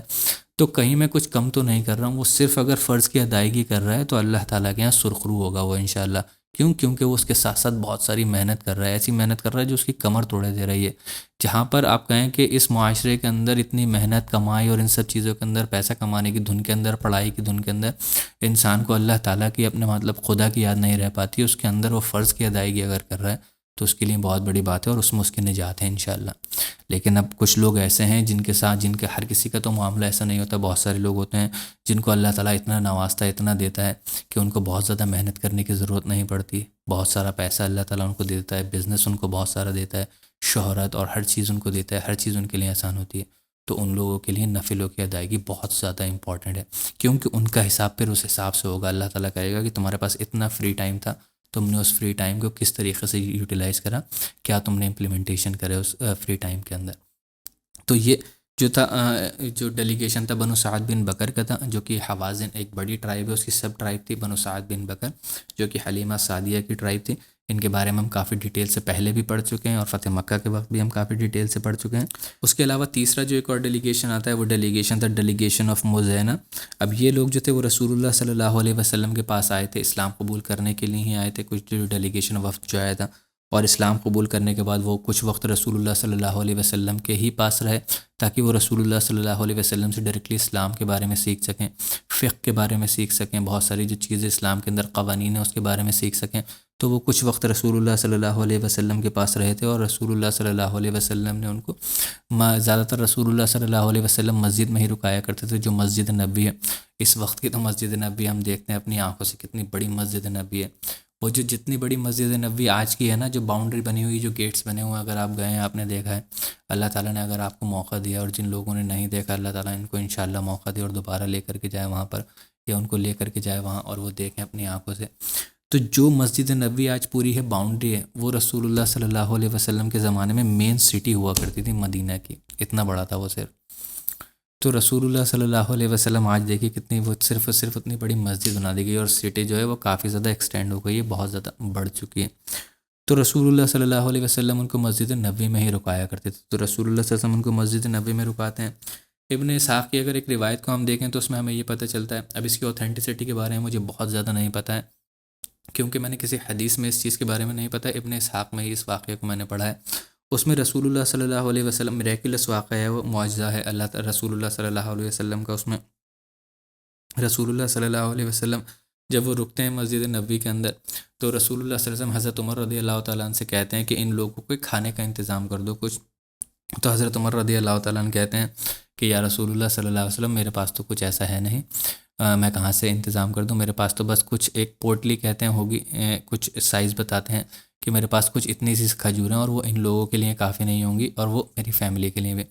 تو رسول اللہ صلی اللہ علیہ وسلم زور دے کر ان سے کہتے ہیں کہ عمر تم جاؤ، جا کر کے دیکھو تمہارے گھر میں کچھ نہ کچھ ضرور ہوگا۔ تو اب دیکھیے رسول اللہ صلی اللہ علیہ وسلم کی بات ہی ٹال تو نہیں سکتے حضرت عمر رضی اللہ عنہ، جو رسپیکٹ اور جو محبت اور جو رسول اللہ کا مقام ہے، وہ واپس جاتے ہیں اپنے گھر، جاتے ہیں جا کر کے دیکھتے ہیں، تو وہ کیا دیکھتے ہیں جب اپنے گھر میں جاتے ہیں تو ان کا جو کمرہ جہاں پر ان کی وہ پوٹلی رکھی ہوئی تھی، وہ پورا کمرہ کچھ روایتوں میں آتا ہے کمرہ، اور اس میں کچھ میں یہ بھی لکھا ہوتا ہے کہ آدھے سے زیادہ کمرہ وہ کھجوروں کے بیگ سے بھرا ہوا ہوتا ہے پورا۔ اور وہ حضرت عمر رضی اللہ تعالیٰ عنہ اس کو دیکھ کر کے خوش ہو جاتے ہیں، اور وہ مطلب اللہ تعالیٰ کا اور رسول اللہ صلی اللہ علیہ وسلم کی جو آپ کہیں کہ صداقت ہے اس کے اوپر مسکراتے ہیں، اور اللہ تعالیٰ کا شکریہ ادا کرتے ہیں کہ وہ پرووائڈ کرا رہے ہیں۔ کچھ مہمان آئے ہیں، مہمانوں کو بھی کھلانا، ان کی مہمان نوازی کرنا، یہ بھی اسلام میں ایک بہت آپ کہیں کہ ایک نیکی کا عمل مانا گیا ہے۔ تو رسول اللہ صلی اللہ علیہ وسلم کے حکم پر جب وہ جاتے ہیں، وہ دیکھتے ہیں بہت سارا پورا ایک ان کے گھر میں ایک کمرے میں بہت ساری کھجوریں ہوتی ہیں، تو وہ لے کر کے آتے ہیں، اور جو یہ مزینہ کے جو لوگ رکے ہوئے تھے، جو وفد رکا ہوا تھا، ان کو وہ کھلاتے ہیں، اور وہی انتظام کرتے ہیں جتنے وقت بھی وہ رکے ہوتے ہیں حضرت عمر رضی اللہ تعالیٰ عنہ۔ کیونکہ وہاں کی مطلب آپ یہ دیکھیں لائف کیسی تھی کہ صرف کھجور کے اوپر ہی گزارے زیادہ تر ہوا کرتے تھے، یہ بڑا لگژریس آئٹم ہوا کرتا تھا، اور ہمارے یہاں کھجوریں ایسی ہوتی ہیں کہ ہم ان کو نظر میں بھی نہیں لاتے ہیں اپنی، اتنی سارے اللہ تعالیٰ نے خزانے اپنے کھول دیے ہیں، اتنی ساری چیزیں نعمتیں اللہ تعالیٰ نے ہمیں دے دی ہیں، اس کے بعد بھی ہم اللہ تعالیٰ کے شکر گزار نہیں ہوتے ہیں۔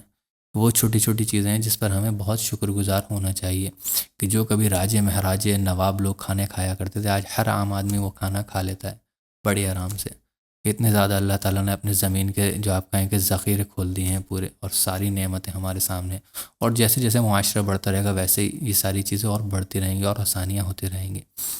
تو یہ جو ڈیلیگیشن تھا، ڈیلیگیشن آف مزینہ، یہ اس طریقے سے رسول اللہ صلی اللہ علیہ وسلم کے پاس کچھ دن رکتے ہیں، اور اسلام کے بارے میں سیکھنے کے بعد پھر وہ اپنی جگہ واپس چلے جاتے ہیں۔ ایک اور جو قبیلے کے بارے میں آتا ہے جو مطلب تھوڑا الگ تھا، وہ اس کو ہے بنو اسد بن خزیمہ۔ یہ ایک شخص تھے، ان کا جو قبیلہ تھا، جب وہ آتا ہے اسلام قبول کرنے کے لیے، یہ کچھ لوگوں کا وفد بھیجتے ہیں، لگ بھگ 10 لوگوں کا یہ وفد تھا، ڈیلیگیشن تھا۔ اور جب یہ لوگ آتے ہیں وہاں پر رسول اللہ صلی اللہ علیہ وسلم سے ملنے کے لیے مسجد نبوی میں آتے ہیں، تو بڑی زور زور سے، بڑی لاؤڈ وائسز میں مطلب تکبیریں لگاتے ہوئے آتے ہیں، بڑی زور زور سے نعرے لگاتے ہوئے آتے ہیں، اور بتاتے ہوتے ہیں اپنے آپ کو کہ ہم نے جو ہے اسلام کو قبول کر لیا ہے، ہم نے اپنی مرضی سے اسلام قبول کیا ہے، ہم بنا لڑے اسلام کو قبول کر رہے ہیں، اور ہم خود اپنے مطلب آپ کے پاس آئے ہیں۔ رسول اللہ صلی اللہ علیہ وسلم بوسٹ کر رہے ہوتے ہیں، ایک طریقے سے دکھا رہے ہوتے ہیں جیسے بہت بڑا احسان کر رہے ہیں یہ رسول اللہ صلی اللہ علیہ وسلم کے اوپر، کیونکہ بہت سارے، جیسے میں نے آپ کو بتایا کہ کچھ لوگ ایسے تھے جو کہ جب کیونکہ پاور اتنی زیادہ ہو گئی تھی، ملٹری پاور اتنی زیادہ ہو گئی تھی مسلمانوں کی، کہ جو آس پاس کے چھوٹے موٹے اگر تھریٹس تھے، چھوٹے موٹے قبیلے تھے، تو انہوں نے ویسے ہی ڈر کر کے اسلام قبول کر لیا تھا۔ یا اسلام قبول بھی نہیں کر رہا تھا تو وہ الائنس میں آ گئے تھے، وہ ان کے انڈر میں ہی رہ رہے تھے، مسلمانوں کے انڈر میں ہی رہ رہے تھے۔ تو یہ لوگ جو ہیں یہ آ کر کے دکھانا چاہتے ہیں، بریک کرتے ہیں اپنے آپ کو، بہت زیادہ دکھاتے ہیں کہ ہم نے مطلب بنا لڑے، بنا کسی زور زبردستی کے ہم نے اسلام قبول کیا۔ ان کے بارے میں علماء کرام کا ماننا ہے، ان کی رائے یہ ہے کہ انہی کے بارے میں اللہ تعالیٰ پھر ایک آیت نازل کرتا ہے، وہ آیت سورۃ الحجرات کی آیت ہے، وہ آیت نمبر 17، اس میں اللہ تعالیٰ یہ فرماتے ہیں، اللہ تعالیٰ یہ کہتے ہیں کہ یہ لوگ آ رہے ہیں ایسے جیسے آپ کے اوپر بہت بڑا احسان کر رہے ہیں، یہ لوگ یہ سمجھتے ہیں کہ یہ آپ کے اوپر بہت بڑا احسان کر رہے ہیں۔ اللہ تعالیٰ کہتا ہے کہ نہیں، یہ احسان نہیں کر رہے ہیں، بلکہ اللہ تعالیٰ نے ان کے اوپر ایک احسان کیا ہے کہ ان کو اسلام کی طرف گائیڈ کر دیا ہے، اور یہ انہوں نے اسلام قبول کر لیا ہے۔ اور واقعی میں مجھے نہیں لگتا اس زندگی میں تو اپنی زندگی میں سب سے بڑا جو اللہ تعالیٰ کا احسان سمجھتا ہوں وہ یہی ہے کہ اللہ تعالیٰ نے ایک مسلم فیملی میں پیدا کیا، اور پیدا کرنے کے بعد بھی اللہ تعالیٰ نے یہ سمجھ رکھی، یہ صلاحیت رکھی کہ اسلام کو مطلب ایکسیپٹ کیا ہے، اور خود دل سے ایکسیپٹ کیا ہے اسلام کو۔ ایک فخر ہوتا ہے اسلام کو فالو کرنے کے اندر، اسلام کو پڑھنے کے بارے میں، رسول اللہ صلی اللہ علیہ وسلم کے پڑھنے کے بارے میں زندگی کو سنوار دیا ہے اسلام نے۔ تو یہ سب سے بڑا جو فضل اللہ تعالیٰ کا کسی انسان کے اوپر، کسی قبیلے کے اوپر، کسی قوم کے اوپر ہو سکتا ہے، وہ یہی کہ وہ اسلام قبول کر لیں، یا پھر کسی ایسی فیملی میں اللہ تعالیٰ ان کو پیدا کر دے کہ جہاں پر وہ لوگ مسلمان ہوں اور وہ اسلام قبول۔ یہ ہمارے لیے فخر کی سب سے بڑی چیز ہونا چاہیے۔ جو مسلم آئیڈینٹی ہے نا، وہ ہماری سب سے بڑی، ہماری ایک پراؤڈ کرنے والی ایک چیز ہے۔ لیکن ہم یہ دیکھتے ہیں معاشرے کے اندر لوگ آج اسلام کو اون نہیں کرتے ہیں، اسلام میں فخر محسوس نہیں کرتے ہیں۔ ایون بڑے افسوس کی چیز یہ کہنا پڑ رہا ہے کہ بہت سارے لوگ اسلام کو چھپاتے ہیں، اپنے ڈرتے ہیں، جیسے سیکولر سوسائٹیز کے اندر رہ رہے ہیں وہاں پر ان کو، کیونکہ اسلام کو جانتے نہیں ہیں، وہاں پر اٹیک کیا جاتا ہے اسلام کا، مطلب اسلام کے اوپر ہو یا ان کے اوپر، تو وہ بالکل بیک فٹ پر چلے جاتے ہیں، اور وہ ہر چیز میں اپولوجیٹک ہو جاتے ہیں، اور وہ کہتے ہیں کہ ہاں یہ چیز غلط ہے، یہ چیز غلط ہے۔ تو ان چیزوں سے وہ اسلام کی طرف کو مطلب فخر یا نہیں دیکھتے ہیں، اور کچھ لوگ تو اسلام کو چھوڑ چکے ہیں، بہت زیادہ ایتھیزم کی طرف جا رہے ہوں۔ تو اسلام جو سب سے بڑا مطلب ایک فیور اللہ تعالیٰ نے کیا ہے، تو وہ اللہ تعالیٰ سورۃ الحجرات میں بتاتا ہے ان کے بارے میں۔ اچھا، اس میں ایک اور جو قبیلہ آتا ہے، جو بڑا قبیلہ تھا، جس کے بارے میں ہم پہلے بھی ڈسکس کر چکے ہیں، آپ سب لوگ جانتے ہوں گے، اگر آپ سیرت بہت اچھے سے سن رہے ہیں، نوٹس وغیرہ اگر آپ اپنے بنا رہے ہیں، تو بنو عامر بن صعصع یہ ایک قبیلہ تھا، یہ بنو عامر بن صعصع کا قبیلہ تھا، یہ وہاں کا لیڈر تھا، اور یہ وہی قبیلہ ہے، یہ وہی شخص ہے جو رسپانسبل ہے دا میسیکر آف بئر معونہ، جو ہم نے شروعات میں پڑھا تھا الرجی اور بئر معونہ کے بارے میں، بہت جب مدینہ آئے تھے رسول اللہ صلی اللہ علیہ وسلم، تو جو دھوکے سے لے جا کر کے شہید کیا تھا، دو الگ الگ ایسا ہوا تھا، صحابہ اکرام کو لے کر گئے تھے، ایک میں 10 لوگ تھے، ایک میں 70-75 لوگ تھے، جن کو شہید کیا تھا دھوکے سے لے جا کر کے، اسلام کا چوغا اوڑھ کر کے آئے تھے، اور انہوں نے کہا تھا کہ ہم اسلام سیکھنا چاہتے ہیں، کچھ لوگوں کو بھیج دیجیے، حفاظ کو بھیج دیجیے ہمارے ساتھ، تو رسول اللہ نے بھیجا تھا۔ تو وہ جو ہوا تھا میسیکر آف جو سانع بئر معونہ ہوا تھا، ایک الرجی پر ہوا تھا اور ایک بئر معونہ پر ہوا تھا۔ تو بئر معونہ پر جہاں پر ہوا تھا، اس کے لیے جو ریسپانسبل تھا وہ بنو عامر بن صعصع کے لوگ تھے، اور یہ لوگ اب یہ ان کا جو وفد آیا تھا، ان کا جو ڈیلیگیشن آیا تھا، وہ اینیمی، جو میں نے آپ کو بتایا ایک تھریٹ تھا، اینیمی تھریٹ کی طرف سے، مطلب وہ ڈیلیگیشن آیا تھا پورا، اور بد نیتی کے ساتھ آئے تھے وہ رسول اللہ صلی اللہ علیہ وسلم کے پاس۔ اور کس بد نیتی سے آئے تھے؟ نعوذ باللہ، رسول اللہ صلی اللہ علیہ وسلم کو شہید کرنے کی بد نیتی سے آئے تھے۔ تو وہ لوگ آئے تھے، اب اپنی آپ کہیں کہ چھوٹی سوچ کے اندر وہ تو یہ سمجھ رہے تھے رسول اللہ صلی اللہ علیہ وسلم کو کہ کوئی عام انسان ہے، اور ان کو ہم بڑی آسانی سے جا کر کے شہید کر دیں گے، لیکن ان کو کیا پتہ تھا کہ اللہ تعالیٰ کے سب سے چہیتے نبی اور اللہ تعالیٰ کی اسپیشل پروٹیکشن کیسے، وہ جس کے اوپر جو کہتے ہیں نا کہ جس کو اللہ تعالیٰ بچائے اس کو کون نقصان پہنچا سکتا ہے، تو وہ اپنی ویل پلاننگ کے ساتھ آئے تھے، بہت زبردست پلان بنا کر کے آئے تھے، اور یہی بتا کر کے آئے تھے کہ ہم دھوکہ دیں گے، جا کر کے ہم یہ کہیں گے کہ ہم اسلام قبول کرنے کے لیے آئے ہیں، محمد سے بات کرنے کے لیے جائیں گے۔ اور اس میں جو ان کا جو سردار تھا عامر بن طفیل، جس کے بارے میں ہم کافی ڈسکس کر چکے ہیں اس وقت میں، جب بئر معونہ کا واقعہ ہم نے ڈسکس کیا تھا، تو عامر بن طفیل بھی خود آتا ہے اس ڈیلیگیشن کے اندر۔ ویسے ہم دیکھتے ہیں زیادہ تر ڈیلیگیشنز کے اندر سردار نہیں آتے تھے، وہ کچھ لوگوں کو بھیجا کرتے تھے کہ ہاں ہم اسلام قبول کر رہے ہیں، ہم بتانے کے لیے آئے ہیں، اور وہ چلے جاتے تھے واپس۔ تو اس میں خود عامر بن طفیل جو تھا ان کا لیڈر، وہ خود آتا ہے یہاں پر، اور وہ بدنیتی کے ساتھ آتا ہے، اپنے ساتھ ایک ہینچ مین کو لے کر کے آتا ہے، مطلب آپ کہیں کہ ایک اسیسن کو لے کر کے آتا ہے، اپنے ایک کرائے پر جو آدمی لے کر کے آتے ہیں کہ تمہیں میں ایک ڈیوٹی دے رہا ہوں، تم اپنے ساتھ ایک خنجر رکھنا، اور جب میں اشارہ کروں تو تم محمد کو قتل کر دینا، نعوذ باللہ، اسیسنیٹ کر دینا، اور پھر جو ان کا معاملہ ہے ختم ہو جائے گا، ہمارا ڈومینیشن ہوگا پھر۔ تو وہ آتا ہے قتل کرنے کے لیے، اور جس شخص کو ہی لے کر کے آتا ہے اس کا جو ہینچ مین ہوتا ہے وہ اربعۃ ابن قیس ہوتا ہے، اور جو بنو عامر بن صعصع کا جو لیڈر ہے وہ عامر بن طفیل ہے۔ تو یہ کلیئر رہنا چاہیے، عامر بن طفیل جو ہے وہ لیڈر ہے، اور جس کو اپنے ساتھ لے کر کے آتا ہے وہ اربعۃ ابن قیس ہے۔ تو یہ آتا ہے وہاں پر، جب پہنچتے ہیں رسول اللہ صلی اللہ علیہ وسلم کے پاس، مسجد نبی میں پہنچتے ہیں، رسول اللہ بیٹھے ہوتے ہیں صحابہ اکرام کے ساتھ، اور وہ اس نے یہ کہا ہوتا ہے پہلے ہی، جیسے میں نے آپ کو بتایا کہ یہ جو اربعۃ تھا اس سے کہ جب میں بات کر رہا ہوں گا میں تمہیں اشارہ کروں گا کسی چیز کا، کچھ بھی کر کر کے تم ایک دم سے آ کر کے محمد پر حملہ کر دینا، اور جو ڈیگر ہے، جو خنجر ہے، اس سے ختم کر دینا ان کو۔ تو یہ یہاں پر آ کر کے کیا ہوتا ہے، جب یہ رسول اللہ صلی اللہ علیہ وسلم کے پاس پہنچتے ہیں اور بات کر رہا ہوتا ہے یہ عامر بن طفیل جو ہے، اور وہ بات کرتے کرتے اشارہ کرتا ہے اس کو، اور بات کو اشارہ کرتا ہے کہ ٹھیک ہے اب کام کو ہے جو انجام دے دو، اس طریقے سے کچھ باتوں میں اشارہ کرتا ہے یا کچھ آنکھوں سے اشارہ کرتا ہے، تو اربعات جو ہے وہ کچھ کرتا ہی نہیں ہے۔ یہ عامر بن طفیل جو ہے پھر سے دوبارہ سے اشارہ کرتا ہے کچھ وقت کے بعد کہ اب کر دو، تو وہ پھر کچھ نہیں کرتا۔ 3 بار ایسا ہوتا ہے کہ وہ 3 بار کوشش کرتا ہے، 3 بار اشارہ کرتا ہے یہ عامر بن طفیل جو ہے، لیکن اربعات جو ہے وہ کچھ کرتا ہی نہیں ہے، وہ بیٹھا رہتا ہے وہاں پر ویسے ہی۔ اس کو بڑا عجیب سا لگتا ہے یہ، اب وہ اس کو لگتا ہے کہ اب میں زیادہ کہیں پر اب میں پریشر کروں گا یا زیادہ بار بار کہوں گا تو میرا راز کہیں نہیں کھل جائے، یہ سارے لوگ سمجھ نہیں جائیں کہ یہ کسی بد نیتی کے ساتھ آئے ہیں۔ تو وہ محمد صلی اللہ علیہ وسلم کے پاس رسول اللہ صلی اللہ علیہ وسلم کے سامنے جو ہے ایک 3 کنڈیشنز رکھ دیتا ہے۔ وہ کہتا ہے دیکھو بھائی محمد، میں اسلام ایسے تو نہیں قبول کروں گا، میری کچھ کنڈیشنز ہیں، اگر ان کنڈیشنز کو تم مان لو گے تو میں اسلام قبول کر لوں گا۔ تو رسول اللہ صلی اللہ علیہ وسلم پوچھتے ہیں اس سے کہ کیا کنڈیشنز ہیں تمہاری، حالانکہ رسول اللہ صلی اللہ علیہ وسلم کو پتہ ہے کہ یہ بدنیت انسان ہے، یہ اسلام کو قبول نہیں کرے گا۔ تو وہ رسول اللہ صلی اللہ علیہ وسلم کے سامنے جو 3 کنڈیشنز رکھتا ہے، وہ کیا کنڈیشن رکھتا ہے؟ ایک پہلی کنڈیشن جو ہوتی ہے وہ یہ کہ ٹھیک ہے یہ جو معاملہ ہے ہم اس کو اسپلٹ اپ کر لیتے ہیں، اس کو ڈیوائیڈ کر لیتے ہیں، یعنی کہ وہ تو یہ سمجھ رہا ہے کہ رسول اللہ صلی اللہ علیہ وسلم کوئی بادشاہت چلا رہے ہیں، اور رسول اللہ صلی اللہ علیہ وسلم صرف اس لالچ میں ہے کہ میں زیادہ سے زیادہ میری کنگڈم ہو بڑی اور میں مینیج کروں لوگوں کے اوپر، بادشاہی کروں۔ تو وہ یہ کہتا ہے کہ جو یہ معاملہ ہے پورا، اس کو ہم ڈیوائیڈ کر لیتے ہیں، اس کو ہم اسپلٹ کر لیتے ہیں، جو شہر کے لوگ ہیں ان کو تم مینیج کرو، اور جو گاؤں کے لوگ ہیں جو بدو ہیں، جو آس پاس کے مطلب جو بے قبیلے ہوں گے ان کو میں مینیج کروں گا، ان کے اوپر میں رول کروں گا۔ ایک شرط میری یہ ہے، اگر تمہیں یہ قبول نہیں ہے، یہ تمہیں ایکسیپٹیبل نہیں ہے، تو جو دوسری شرط وہ رکھتا ہے وہ یہ کہتا ہے کہ تم اپنے بعد مجھے لیڈر بنا دینا، یعنی کہ جب تک آپ ہو آپ اس معاملے کو سنبھالو، لیڈرشپ آپ رکھو، لیکن آپ کے بعد لیڈرشپ جو ہے میرے پاس آنا چاہیے، میں جو ہے سارے لوگوں کے معاملات جو ہیں وہ مینیج کروں گا۔ جیسے کسی ایک کنگ شپ کے اندر ہوتا ہے کہ باپ مرتا ہے تو بیٹا بن جاتا ہے، اس کے بعد بیٹا بن جاتا ہے، اس کے بعد بیٹا بن جاتا ہے، وہ یہی سمجھ رہے تھے اپنے ذہن میں، کیونکہ چھوٹی لمیٹڈ ایک سوچ تھی، وہ اسلام کے بڑی چیز کو، بڑے میسج کو سمجھ ہی نہیں رہتے کہ اسلام ایک پورا دین ہے جو کہ ایک گلوبل دین ہے جو کہ پوری دنیا کے اوپر جائے گا، اور جن لوگوں میں رہے گا، جو لوگ چاہیں گے وہ اپنے آپ ہی اپنا لیڈر چنیں گے۔ اسلام نے ہی پہلی بار یہ آزادی دی تھی، جس کو آج ہم کہتے ہیں کہ ہم سمجھتے ہیں کہ ڈیموکریسی نے ہمیں یہ آزادی دی ہے۔ ڈیموکریسی نے آزادی نہیں دی، اسلام نے آ کر کے آزادی دی تھی۔ پہلے رومنز اور پرشینز کے اندر یہی ہوا کرتا تھا، بادشاہ ہوا کرتے تھے، اور بادشاہ جو ہوا کرتے تھے وہی مینیج کیا کرتے تھے، اور نیچے جو عوام ہوا کرتی تھی، جو جنتا ہوا کرتی تھی، جو رعایا ہوا کرتی تھی، اس کی کوئی بھی مطلب اپنی آواز نہیں ہوا کرتی تھی، خاص طور سے لیڈر کے سلیکشن کے اندر۔ لیکن اسلام تھا یہ جس نے آ کر کے ریولیوشنائز کیا اس پورے معاملے کو۔ لیکن وہی بات ہے کہ نہ ہم اسلام کو پڑھتے ہیں، نہ ہم اسلام کو جانتے ہیں، تو ہمیں جو کچھ بھی کوئی بتا دیتا ہے وہ ہم سمجھ لیتے ہیں، مان لیتے ہیں اس چیز کے اندر کہ اسلام جو ہے ایک طریقے سے ڈکٹیٹرشپ تک بتا دیا گیا ہے کہ اسلام میں ڈکٹیٹرشپ ہے۔ ہاں کچھ دور ایسے رہے ہیں جن لوگوں نے اسلام کو،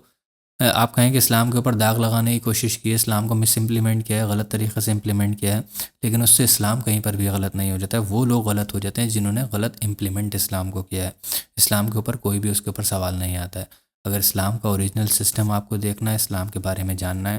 تو بیسٹ ہے کہ رسول اللہ صلی اللہ علیہ وسلم کی بایوگرافی پڑھیں۔ اسی لیے ہم یہاں پر بایوگرافی کو ڈسکس کر رہے ہیں، رسول اللہ کی سیرت کو، اور اگر اس کے بعد بھی اگر آپ کو دیکھنا ہے تو خلفاء الراشدین کے بارے میں دیکھیں، ان کی جو لائف ہے، ان کی جو بایوگرافی ہے، ان کو پڑھیں آپ، تو آپ کو اسلام کے بارے میں پتہ چلے گا کہ کیا چیز ہے اسلام۔ تو خیر وہ دوسری شرط یہی رکھتا ہے کہ میں آپ کے بعد آپ کا یہاں کا مطلب لوگوں کا لیڈر میں بن جاؤں گا، میں مینیج کروں گا جو بھی معاملات ہوں گے۔ اور یا پھر وہ کہتا ہے کہ جو تیسری شرط ہے 1000، مطلب کہتا ہے کہ 1000 جو ہیں میل اونٹ لے کر کے آؤں گا میں، اور 1000 فیمیل اونٹ لے کر کے آؤں گا، یعنی کہ بتاتا ہے، اپنی دھاک دکھاتا ہے، اتنی بڑی میری فوج ہوگی، خالی اونٹ پر اتنے زیادہ جنگجو ہوں گے سوار، اور اس کے علاوہ جو لڑنے والے ہوں گے، میں پوری آرمی لے کر کے آؤں گا اور تمہارے خلاف جنگ کروں گا۔ تو رسول اللہ صلی اللہ علیہ وسلم کہتے ہیں کہ اس میں یہ بھی آتا ہے کہ رسول اللہ صلی اللہ علیہ وسلم اس کو وہاں سے بھگا دیتے ہیں، جانے دیتے ہیں، کہتے ہیں کہ نہیں، مجھے تمہاری کوئی بھی ایک بھی مطلب شرط قبول نہیں ہے، کیونکہ یہ اسلام کے خلاف ہے۔ اگر تمہیں اسلام قبول کرنا ہے تو اسلام قبول کرو وداؤٹ اینی کنڈیشن، کوئی بھی کنڈیشن نہیں ہوگی۔ باقی اگر تمہیں ڈرانے کی کیا بات ہے، اگر آرمی لے کے آنا ہے تو آ جاؤ۔ رسول اللہ صلی اللہ علیہ وسلم یا مسلمان کسی سے بھی نہیں ڈر رہے ہیں، ان کی خود کی اپنی ایک آرمی ہے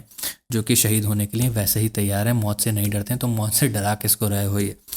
تو وہ وہاں سے چلا جاتا ہے۔ اس میں یہ بھی آتا ہے، ہمیں ایک روایت میں ملتا ہے کہ رسول اللہ صلی اللہ علیہ وسلم کو اس کے ارادوں کے بارے میں پہلے سے ہی پتہ تھا، اور رسول اللہ صلی اللہ علیہ وسلم نے اللہ تعالیٰ سے دعا بھی مانگی تھی۔ وہ دعا کیا ہے، اللہم اکفنی اللہم اکفنی شر عامر بن طفیل، یعنی کہ عامر بن طفیل جو آ رہا ہے اس کا جو شر اس کے دماغ میں جو ہے، اس شر سے یا اللہ تعالیٰ تو مجھے محفوظ رکھنا۔ تو اس میں یہ بھی آتا ہے کہ آپ کو اگر کسی شخص سے، کوئی ایسا شخص ہے جس سے آپ کو لگ رہا ہے کہ کوئی فتنہ کر سکتا ہے، آپ کے لیے شر پھیلا سکتا ہے، شر کر سکتا ہے، وہ آپ کے لیے نقصان پہنچا سکتا ہے، تو آپ یہ دعا پڑھ سکتے ہیں۔ عامر بن طفیل کی جگہ آپ اس کا نام لے سکتے ہیں، جیسے کہ دعا ہے اللہم اکفنی شر فلان، یہ فلان جو ہے وہاں پر جس کسی سے بھی آپ کو لگ رہا ہے وہاں پر اس کا نام لے لیجئے، جیسے رسول اللہ صلی اللہ علیہ وسلم نے لیا اللہم اکفنی شر عامر بن طفیل، کہ عامر بن طفیل کا جو شر ہے اللہ تعالیٰ تو مجھے اس سے محفوظ رکھنا۔ عامر بن طفیل کے بارے میں یہ آتا ہے کہ جب وہ واپس جاتا ہے، وہاں سے نکلتا ہے، تو ارباد جس کو لے کر کے آیا تھا، جس کا ہینچ مین تھا، اسیسن جو تھا اس سے پوچھتا ہے کہ میں نے تم سے 3 بار اشارہ کیا اور ہم پلان کر کے پورا آئے تھے، موقع مل گیا تھا، میں نے تجھے 3 بار اشارہ کیا، تو نے مطلب محمد کو کیوں قتل نہیں کیا؟ تو ارباد کہتا ہے کہ اللہ کی قسم مجھے وہ دیکھے ہی نہیں، تم بار بار اشارہ کر رہے تھے اور میں یہ سوچ رہا تھا کہ یہ کس کو کہاں کہہ رہے ہیں، کہ کس کو قتل کر دوں میں، مجھے تو محمد دکھ ہی نہیں رہے، 3 بار آپ نے جو اشارہ کیا مجھے محمد وہاں پر نہیں دیکھا، اللہ کی قسم اگر دکھتے تو ہی تو میں وہ قتل کرتا، اسیسن کرتا، جو میں نے اسیسنیٹ کرتا، جو میں نے آپ کو بات بتائی کہ جس کو اللہ تعالیٰ حفاظت جس کی اللہ تعالیٰ کرتا ہے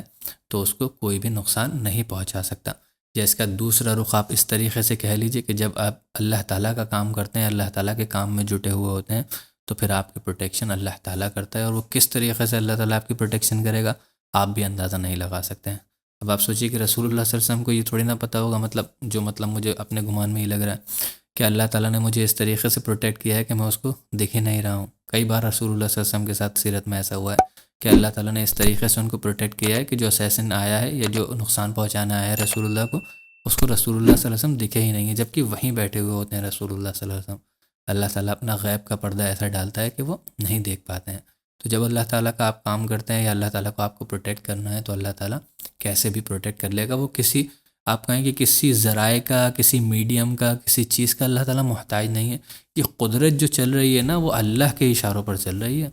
یہ کچھ چیزیں ہمیں دکھ رہی ہیں، آپ کو ہی دکھ رہا ہے، مائک رکھا ہوا ہے، میں بول رہا ہوں، اس کے تھرو آواز آ رہی ہے۔ اللہ تعالیٰ کو اپنا کام کرانا ہوگا تو بنا مائک کے بھی ایسی آواز آئے گی۔ اب دیکھیے جو رسول اللہ صلی اللہ علیہ وسلم کا خطبہ حجۃ الوداع ہے،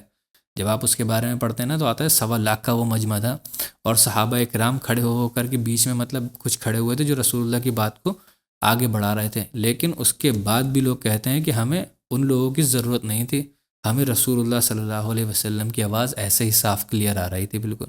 بنا کسی مائک کے، بنا کسی میڈیم کے، صرف ہوا کے ذریعے اللہ تعالیٰ رسول اللہ صلی اللہ علیہ وسلم کی ان کی آواز کو پہنچا رہا تھا۔ تو یہ ساری چیزیں ہیں کہ آپ کا کتنا ایمان ہے اللہ تعالیٰ کے اوپر، کتنا آپ اللہ تعالیٰ کے اوپر بلیو کرتے ہیں، کیا آپ کام کر رہے ہیں اللہ تعالیٰ کے لیے، کام کر رہے ہیں یا نہیں کر رہے ہیں، تو اللہ تعالیٰ آپ کے لیے مدد بھیجتا ہے۔ تو خیر یہ عامر بن طفیل کے بارے میں آتا ہے کہ اس کی بہت بری موت ہوتی ہے، واپس لوٹ رہا ہوتا ہے تو کہیں راستے میں طبیعت خراب ہو جاتی ہے، جہاں رکتا ہے ایک جگہ پر، آپ کہیں کہ شیلٹر لیتا ہے، وہ رکتا ہے جس جگہ پر رکتا ہے اس کو پتہ چلتا ہے کہ جس کے گھر میں رکا ہے وہ جو لیڈی ہے، جو عورت ہے، وہ بڑے لو اسٹیچر کی ہے، مطلب کوئی بہت بڑا کوئی خاندان نہیں، اور یہ بھی آتا ہے کچھ روایتوں میں شاید کہ وہ کسی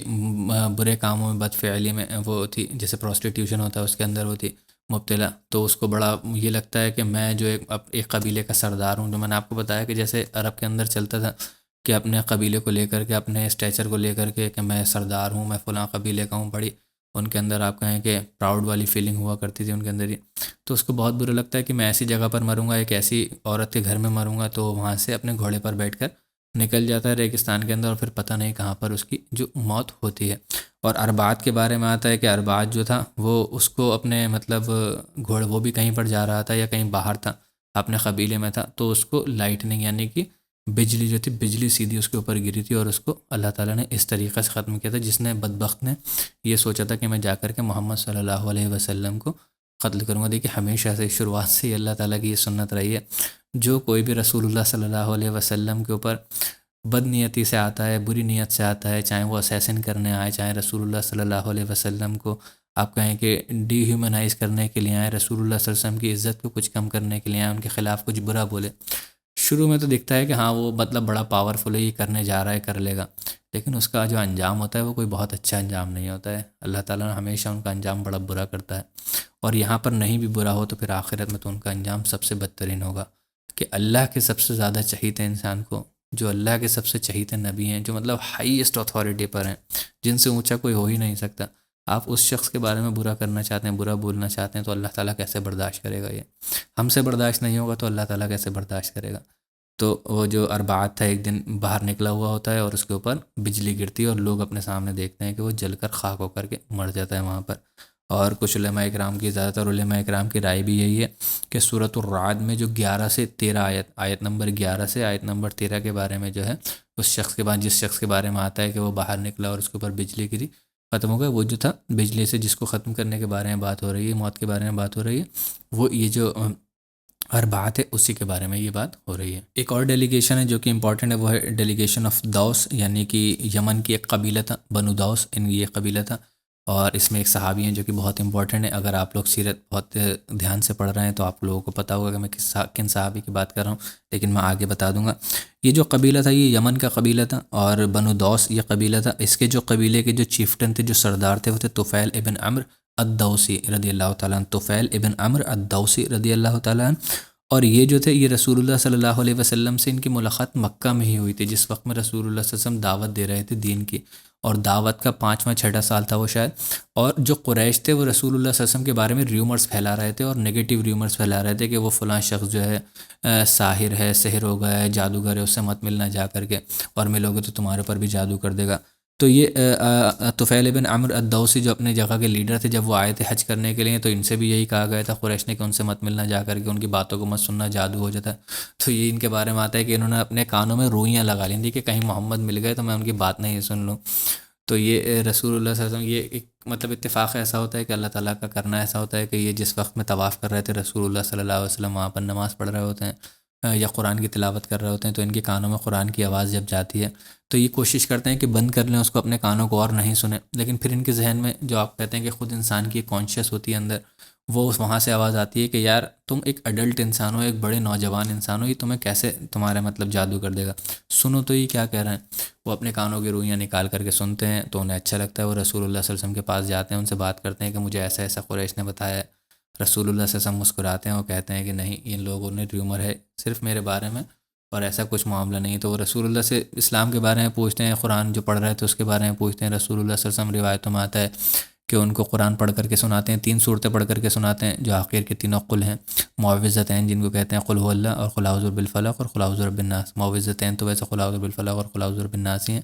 لیکن قل هو اللہ بھی تینوں جو صورتیں ہیں آخر کے قل، رسول اللہ صلی اللہ علیہ وسلم ان کو پڑھ کر کے سناتے ہیں، اور ان کو اتنے بہترین لگتے ہیں، اتنے بہترین لگتے ہیں کہ وہ صرف اس کو سن کر ہی اسلام قبول کر لیتے ہیں۔ تو یہ جو تھے پھر رسول اللہ صلی اللہ علیہ وسلم ان کے لیے بھی دعا کرتے ہیں اللہ تعالیٰ سے کہ یا اللہ تعالیٰ ان کو اور مطلب استقامت دین پر عطا کر، اور رسول اللہ صلی اللہ علیہ وسلم ان کی قوم کے بارے میں بھی کہتے ہیں اللہم اہد دوس، کہ یا اللہ تعالیٰ جو دوس کا قبیلہ ہے اس کو بھی ہدایت عطا فرما، وہ بھی لوگ اسلام قبول کر لیں۔ اور رسول اللہ صلی اللہ علیہ وسلم ان سے کہتے ہیں کہ جب آپ اپنی واپس جائیں اپنی جگہ پر تو اسلام کی دعوت لوگوں کو دیں، کیونکہ ابھی تک تو اسٹیٹ اسٹیبلش ہوئی نہیں ہے، تو رسول اللہ صلی اللہ علیہ وسلم ان کو جاننے کے لیے کہتے ہیں، اور وہاں پر اسلام کی جو نارمل دعوت، توحید کی جو دعوت ہے، وہ دعوت کے لیے رسول اللہ صلی اللہ علیہ وسلم ان سے کہتے ہیں۔ اور یہ کرتے بھی یہی ہیں، اپنے یہاں جب واپس جاتے ہیں، یمن کا ایک مطلب یہ قبیلہ تھا، اور یمن جب اپنے یہاں واپس جاتے ہیں تو رسول یہ اپنے یہاں اسلام کے بارے میں مطلب دعوت پھیلاتے ہیں اور لوگوں کو اسلام کے بارے میں بتاتے ہیں، اور ان کے ہاتھ پر کہتے ہیں کہ بہت سارے لوگوں نے اسلام قبول کیا، لگ بھگ 80 فیملیز، 80 فیملیز، 80 لوگ نہیں، 80 فیملیز نے ان کے ہاتھ پر ہی اسلام قبول کیا ہے، ان کی دعوت پر ہی اسلام قبول کیا ہے۔ اور ان 80 فیملیز میں ہی ایک شخص کی فیملی تھی، اور ایک شخص تھے مطلب فیملی نے تو نہیں قبول کیا تھا، ایک صحابی تھے جو کہ جلیل و قدر صحابی بن کر کے ابھرتے ہیں اور وہ اسلام قبول کرتے ہیں۔ آپ نے ان کا نام تو بہت زیادہ نہیں سنا ہوگا، میں یہ شرط لگا کر کے کہہ سکتا ہوں طفیل بن عمرو الدوسی کا، لیکن ان کے ہاتھ پر جنہوں نے اسلام قبول کیا ہوگا وہ شاید اسلام میں جو تھوڑا بہت بھی جو اسلام کو جانتا ہے، ایسا نہیں ہو سکتا کہ ان کا نام نہیں سنا ہوگا۔ میں بات کر رہا ہوں عبد الرحمن بن صخر الدوسی، یہ نام بھی آپ کو کلک نہیں کر رہا ہوگا، عبد الرحمن بن صخر الدوسی، بلکہ ان کا جو دوسرا نام ہے جو رسول اللہ صلی اللہ علیہ وسلم نے ان کو نام دیا تھا، جو ان کی کنیت ہے جس نام سے یہ مشہور ہیں، وہ ہے ابو ہریرہ رضی اللہ تعالیٰ عنہ۔ ابو ہریرہ رضی اللہ تعالیٰ عنہ جو ہیں بنو دوس سے بلونگ کرتے ہیں، ان کا اصلی نام جو ہے عبد الرحمن بن صخر الدوسی ہے۔ انہوں نے بھی، وہ یمن کے رہنے والے تھے، دوس قبیلے کے تھے، انہوں نے بھی انہی کے ہاتھ پر اسلام قبول کیا تھا، اور جب لگ بھگ 7ویں 8ویں سال میں، ہجرت کا جو 7واں 8واں سال تھا، اس میں یہ رسول اللہ صلی اللہ علیہ وسلم کے پاس جو طفیل بن عمرو، جب ان کو پتہ چل گیا تھا کہ اب اسلام جو ہے بہت اچھے سے اسٹیبلش ہو گیا ہے، اور ہجرت کے لیے بھی رسول اللہ صلی اللہ علیہ وسلم نے سب سے کہہ دیا تھا کہ آ جائیں یہاں پر، آ کر کے رہیں جہاں پر اسٹیٹ اسٹیبلش ہو چکی ہے، تو وہ رسول اللہ صلی اللہ علیہ وسلم کا اپنا سب کچھ چھوڑ کر کے، اب دیکھیے اپنے یہاں کے چیفٹن ہیں، قبیلے کے سردار ہیں، لیکن سب کچھ چھوڑ کر کے وہ رسول اللہ صلی اللہ علیہ وسلم کے پاس مدینہ ہجرت کرتے ہیں، اور ان کے ساتھ بہت سارے لوگ آتے ہیں، کافی سارے لوگ آتے ہیں، اسی میں حضرت ابو ہریرہ رضی اللہ تعالیٰ عنہ بھی ہوتے ہیں، جو کہ موو کرتے ہیں اور وہ کہتے ہیں کہ میں رسول اللہ صلی اللہ علیہ وسلم کے پاس جا کر ہی رہوں گا، مدینہ میں رہوں گا، اور رسول اللہ صلی اللہ علیہ وسلم سے آ کر کے ملتے ہیں۔ وہ واقعہ جو تھا ہم نے، جو غزوۃ خیبر تھا 8ویں ہجری میں جو ہوا تھا، وہاں پر ہم نے ڈسکس کیا تھا، وہاں پر میں نے بتایا تھا یہ جو پورا قبیلہ آیا تھا، اور عبد الرحمن بن صخر یعنی کہ ابو ہریرہ رضی اللہ تعالیٰ عنہ جو ہے، جو ان کی رسول اللہ صلی اللہ علیہ وسلم سے پہلی ملاقات ہوتی ہے۔ تو یہ کچھ بڑے بڑے قبیلے تھے۔ ابھی بھی بہت سارے قبیلے ایسے ہیں جو مطلب جن کے بارے میں ہم ڈسکس نہیں کیا ہے، اور 3 4 بڑے بڑے قبیلے ہیں، اگر میں ان سب کو ڈسکس کروں گا تو بہت لمبی کلاس ہو جائے گی۔ تو انشاءاللہ کچھ قبیلوں کا جو ڈیلیگیشن جو ہے الگ الگ میں رہنے دیتا ہوں، انشاءاللہ ہم اس کو اگلی کلاس میں ڈسکس کریں گے۔ میں نہیں چاہ رہا ہوں کہ بہت زیادہ جلدی چھوٹا کر کے بتایا جائے، کیونکہ کافی امپورٹنٹ ہے۔ وائل بن حجر کا قبیلہ ہے، بنو ثقیف کا قبیلہ ہے، طائف کا بہت بڑا قبیلہ ہے، اور جو سب سے انٹرسٹنگ ہے، تمیم الداری کا جو قبیلہ آتا ہے، وہ بہت امپورٹنٹ ہے، کیونکہ دجال کے بارے میں ہمیں وہ ایونٹ ہے، دجال کے بارے میں بہت بڑی امپورٹنٹ حدیث ہمیں پتہ چلتی ہے، انفارمیشن ہمیں ملتی ہے، جو کہ بہت انٹرسٹنگ ہے۔ ٹائم ٹریول کے بارے میں بھی آتا ہے، اگر پاسبل ہوا تو انشاءاللہ، ٹائم ہوا اس میں زیادہ تو اس کے بارے میں بھی ہم ڈسکس کر لیں گے۔ تو انشاءاللہ اگلی کلاس کے لیے میں اس کو چھوڑ رہا ہوں، اگلی کلاس میں ہم ڈسکس کر لیں گے۔ آج کی کلاس کے لیے اتنا ہی۔ اگر کچھ ایسا جو اس آج کی کلاس میں یا پچھلی کلاسز میں ایسا ہے جو مطلب ہم نے نہیں ڈسکس کر پائے ہیں، مطلب جو رہ گیا ہو، اگر ویسے تو میں نے کوشش یہی کی ہے کہ زیادہ سے زیادہ جو ساری امپورٹنٹ چیزیں ان کو ڈسکس کر لیں، لیکن پھر بھی اگر کچھ ایسی چیزیں جو رہ گئی ہے جو ڈسکس نہیں کر پائے ہیں، آپ لوگ بالکل کمنٹ سیکشن میں لکھ سکتے ہیں۔ اور ایک چیز دیکھیے، یہ جو ابھی پچھلے کچھ دنوں میں جو ہمارا جو چینل ڈاؤن ہوا، اس سے ایک چیز کا ریئلائزیشن بہت ہوا۔ دیکھیے میرے لیے تو دیکھیے یہ میں اس کو اپنی ذمہ داری سمجھتا ہوں، کیونکہ اللہ تعالیٰ نے اگر مجھے کچھ نالج دی ہے تو میں چاہتا ہوں کہ میں اس کو شیئر کروں، بتاؤں زیادہ سے زیادہ لوگوں تک۔ اب اس میں سے کوئی ایک بھی شخص سیکھ لے، دیکھیے جو ابھی ہاں یہ میں پوائنٹ ڈسکس کرنا بھول گیا کہ طفیل بن عمرو جو تھے، ان کو کوئی نہیں جانتا ہے، اور انہوں نے لیکن اپنے یہاں اسلام میں جا کر کے کوشش کی، اسلام کو پھیلایا۔ ان کے ہاتھ سے ایک ایسے شخص کو ہدایت ہوئی کہ جنہوں نے مطلب آپ سوچئے کہ یہ جو پورا اسلام پھیلا ہوا ہے، سب سے زیادہ نالج انہوں نے ہی شیئر کی ہے۔ جو سب سے زیادہ حدیث جو راوی ہیں وہ ابو ہریرہ رضی اللہ تعالیٰ عنہ ہیں۔ انہوں نے ایک ایسے شخص سے ان کے ہاتھوں ہدایت ہوئی کہ جنہوں نے اتنا علم پھیلا دیا کہ جو سارا ثواب ابو ہریرہ رضی اللہ تعالیٰ عنہ کو مل رہا ہوگا، وہ انڈائریکٹلی کہیں نہ کہیں جا کر کے طفیل بن عمرو کو بھی مل رہا ہوگا۔ پیسیو آپ کہیں گے جو انکم جس کو کہتے ہیں، ہمارے یہاں بہت چاہتے ہیں نا لوگ کہ پیسیو انکم کا انتظام ہو جائے، گھر بیٹھے بیٹھے آرام سے مل جائے، تو گھر بیٹھے بیٹھے ثواب جو ہے، پیسیو ثواب بھی آپ کما سکتے ہیں، کہ آپ اتنی کوشش اپنی زندگی کے اندر کر جائیں کہ کسی ایک شخص کو بھی اگر ہدایت ہو جائے کہ جو میں یہ سیرہ پڑھا رہا ہوں، یہ اپلوڈ کرتا ہوں، ڈالتا ہوں، یہ میری اس کے پیچھے دیکھیے لالچ ہی ہوتا ہے ہر انسان کا کسی نہ کسی کام کو کرنے میں۔ میرا لالچ یہ ہے کہ کاش کوئی ایک ایسا اسٹوڈنٹ اس کے اندر نکل جائے جو بہت ہی آپ کہیں کہ برائٹ ہو، کیونکہ ہر چیز کی، ہر انسان کی ایک لمیٹیشنز ہوتی ہیں، میری بھی کوئی نہ کوئی لمیٹیشنز ہوں گی، میں کسی چیز کو ایک لمیٹیڈ طریقے تک ہی سمجھ پاؤں گا۔ کوئی ایک ایسا اسٹوڈنٹ آنے والے وقت میں اس چیز کو سنے، وہ اس کو اور زیادہ اچھے سے سمجھ سکے، اور اس کو اللہ تعالیٰ اتنی بڑے آپ ایسے اسکیل پر لے جائے، اللہ تعالیٰ اتنے بڑے لیول پر اس کو پہنچا دے کہ وہ دنیا کے اندر بہت بڑا بڑھ کر کے کام کرے، اور وہ سیرت کو آگے تک پہنچائے، اسلام کو لوگوں تک پہنچائے۔ تو میرے لیے کتنے فائدے کی چیز ہوگی، اس کے لیے تو ہوگی یہ فائدے کی، میرے لیے کتنے بڑی فائدے کی چیز ہوگی۔ جو میں بار بار کہتا ہوں کہ اس سیرت کو آپ زیادہ سے زیادہ شیئر کریے، اس کا مقصد یہی ہوتا ہے کہ کہیں کسی ایسے شخص کے پاس پہنچ جائے جو انٹینشنز میں اپنی پیور ہو، اور اللہ تعالیٰ کے دین کے لیے مخلص ہو، اور وہ دین کو اللہ تعالیٰ اتنا بہتری طریقے سے سمجھ سکتا ہو کہ وہ لوگوں تک بہت اچھے طریقے سے اور زیادہ سے زیادہ لوگوں تک پہنچا سکے، تو وہ اس کے لیے بھی صدقہ جاریہ بنے، اور میرے لیے بھی صدقہ جاریہ بنے۔ تو یہ پچھلے کچھ دنوں میں جو ہمارا چینل ڈاؤن ہوا تھا، تو بہت سارے لوگوں کے میرے پاس میسیجز آئے کہ ہمیں سیرہ کا مطلب کام چینل نہیں ہے، نہیں آ پا رہا ہے، ہم نہیں دیکھ پا رہے ہیں، کیا ہوا، ہڈن ہو گیا، وہ ڈاؤن ہو گیا، چینل ڈیلیٹ ہو گیا، کیا ہو گیا۔ تو تب لوگوں کو بہت افسوس ہوا کہ ہمارے پاس ایک موقع تھا، اتنا ٹائم تھا ہمارے پاس، کیونکہ لگ بھگ ہم نے یہ 2021 میں شاید ہم نے اپنا یہ جو چینل تھا یوٹیوب کا وہ کھولا تھا، اور 22 میں شاید میں نے یہ سیرہ اپلوڈ کرنا شروع کی تھی۔ تو 2-3 سال ہو گئے تھے، لیکن ہم نے سیرہ بہت زیادہ اس پر نہیں پڑھی تھی، اور بھی بہت ساری کلاسز ہیں اس کے اوپر، صرف سیرہ نہیں ہے، گرامر سے ریلیٹڈ، قرآن سے ریلیٹڈ بہت ساری کلاسز ہیں ہمارے چینل کے اوپر الحمدللہ۔ تو بہت سارے لوگوں نے پھر مانگی، میسیجز آئے، الگ الگ ذرائع سے میسیجز آئے کہ ہم چینل نہیں دیکھ پا رہے ہیں، ہمیں وہ چیز نہیں ملی، تو ان کو بہت افسوس ہوا کہ چینل ڈاؤن ہو گیا، اور پتہ بھی نہیں تھا کہ کھلے گا یا نہیں ہوگا دوبارہ سے لائیو۔ تو پھر ان کو امپورٹنس وہ پتہ چلی۔ تو دیکھیے کوئی چیز جو رسول اللہ صلی اللہ علیہ وسلم نے کہا ہے نا کہ کچھ چیزوں پر غنیمت جانو، یعنی کہ جوانی کو بڑھاپے پر غنیمت جانو، جوانی میں ہی عبادت کر لو تاکہ بڑھاپا آئے تو پھر افسوس نہ ہو۔ خالی وقت ہے تو کہیں ایسا نہ ہو کہ ایک وقت ایسا آئے گا جب تم بہت بزی ہو جاؤ گے، تو خالی وقت کو غنیمت جان لو، ابھی ابھی کر لو جو بھی کرنا ہے۔ تو آپ کے پاس یہ موقع ہے، آپ کے پاس تک فراہم کرائی جا رہی ہے، ہر چیز آپ تک پہنچائی جا رہی ہے، آپ سے کہا بھی جا رہا ہے کہ آپ کا کوئی کویشچن ہو، کوئی پوچھنا ہو آپ کو، تو ہم ایکسیسیبل ہیں آپ کے لیے، آپ پوچھئے، سوال پوچھئے، اپنے آپ کو کچھ بتانا ہو، سجیشن ہو، وہ کریے۔ تو یہ غنیمت جانیے، یہ آپ کے لیے حجت تام کرنا ہے ایک طریقے سے اللہ تعالیٰ کا۔ اللہ کے یہاں آپ جواب دہ ہوں گے، اور آپ اس چیز کا جواب پھر دے نہیں پائیں گے جب اللہ کہے گا کہ رسول اللہ صلی اللہ علیہ وسلم کے بارے میں، اسلام کے بارے میں کتنا جانتے ہو اور کیوں نہیں جانتے ہو، اگر نہیں جانتے تو کہ تمہارے پاس ذرائع نہیں تھے، کہ تمہارے پاس چیزیں نہیں تھیں۔ تو یہ چیز ہمارے لیے بہت امپورٹنٹ ہے سمجھنا۔ جب کوئی چیز چلی جاتی ہے تو امپورٹنس آتی ہے، اور ہو سکتا ہے اللہ تعالیٰ نے کرا ہی یہ اس لیے ہو کہ جو لوگ ہمارے چینل کے مطلب جو ہمارے کلاسز کے لوگ ہیں، جو سنتے ہیں دیکھتے ہیں ریگولرلی، یا نہیں بھی دیکھتے ہیں لیکن ان کو پتہ ہے سب کانشیس مائنڈ میں کہیں کہ ہاں یہاں پر سیرہ اپلوڈ ہوتی ہے، تو وہ لوگوں کو اس کی امپورٹنس پتہ چلے۔ کچھ چیز اللہ تعالیٰ دے کر آزماتا ہے، کچھ چیز اللہ تعالیٰ لے کر بھی آزماتا ہے۔ تو یہ ایک چھوٹا سا ایک میسیج تھا آپ سب لوگوں کے لیے جو بھی سیرہ دیکھتے ہیں، جو بھی سیرہ کو آپ پڑھ رہے ہیں۔ تو اس کو سیرہ کو آج کی کلاس کے لیے اتنا ہی ہم یہیں پر ختم کرتے ہیں۔ اس میں اللہ تعالیٰ سے دعا ہے جو بھی کمیاں غلطیاں بحیثیت انسان مجھ سے کہنے میں یا آپ سے سننے میں ہو گئی ہوں، اللہ تعالیٰ انہیں معاف کر، ہمارے دلوں سے معاف عطا فرما دے۔ اللہ تعالیٰ مجھے کہنے سے زیادہ آپ کو سننے سے زیادہ عمل کرنے کی توفیق عطا فرمائے، آمین یا رب العالمین۔ سبحانک اللہم و بحمدک، اشہد ان لا الہ الا انت، استغفرک و اتوب الیک، وما علینا الا البلاغ المبین۔ جزاکم اللہ خیرا و احسن الجزاء۔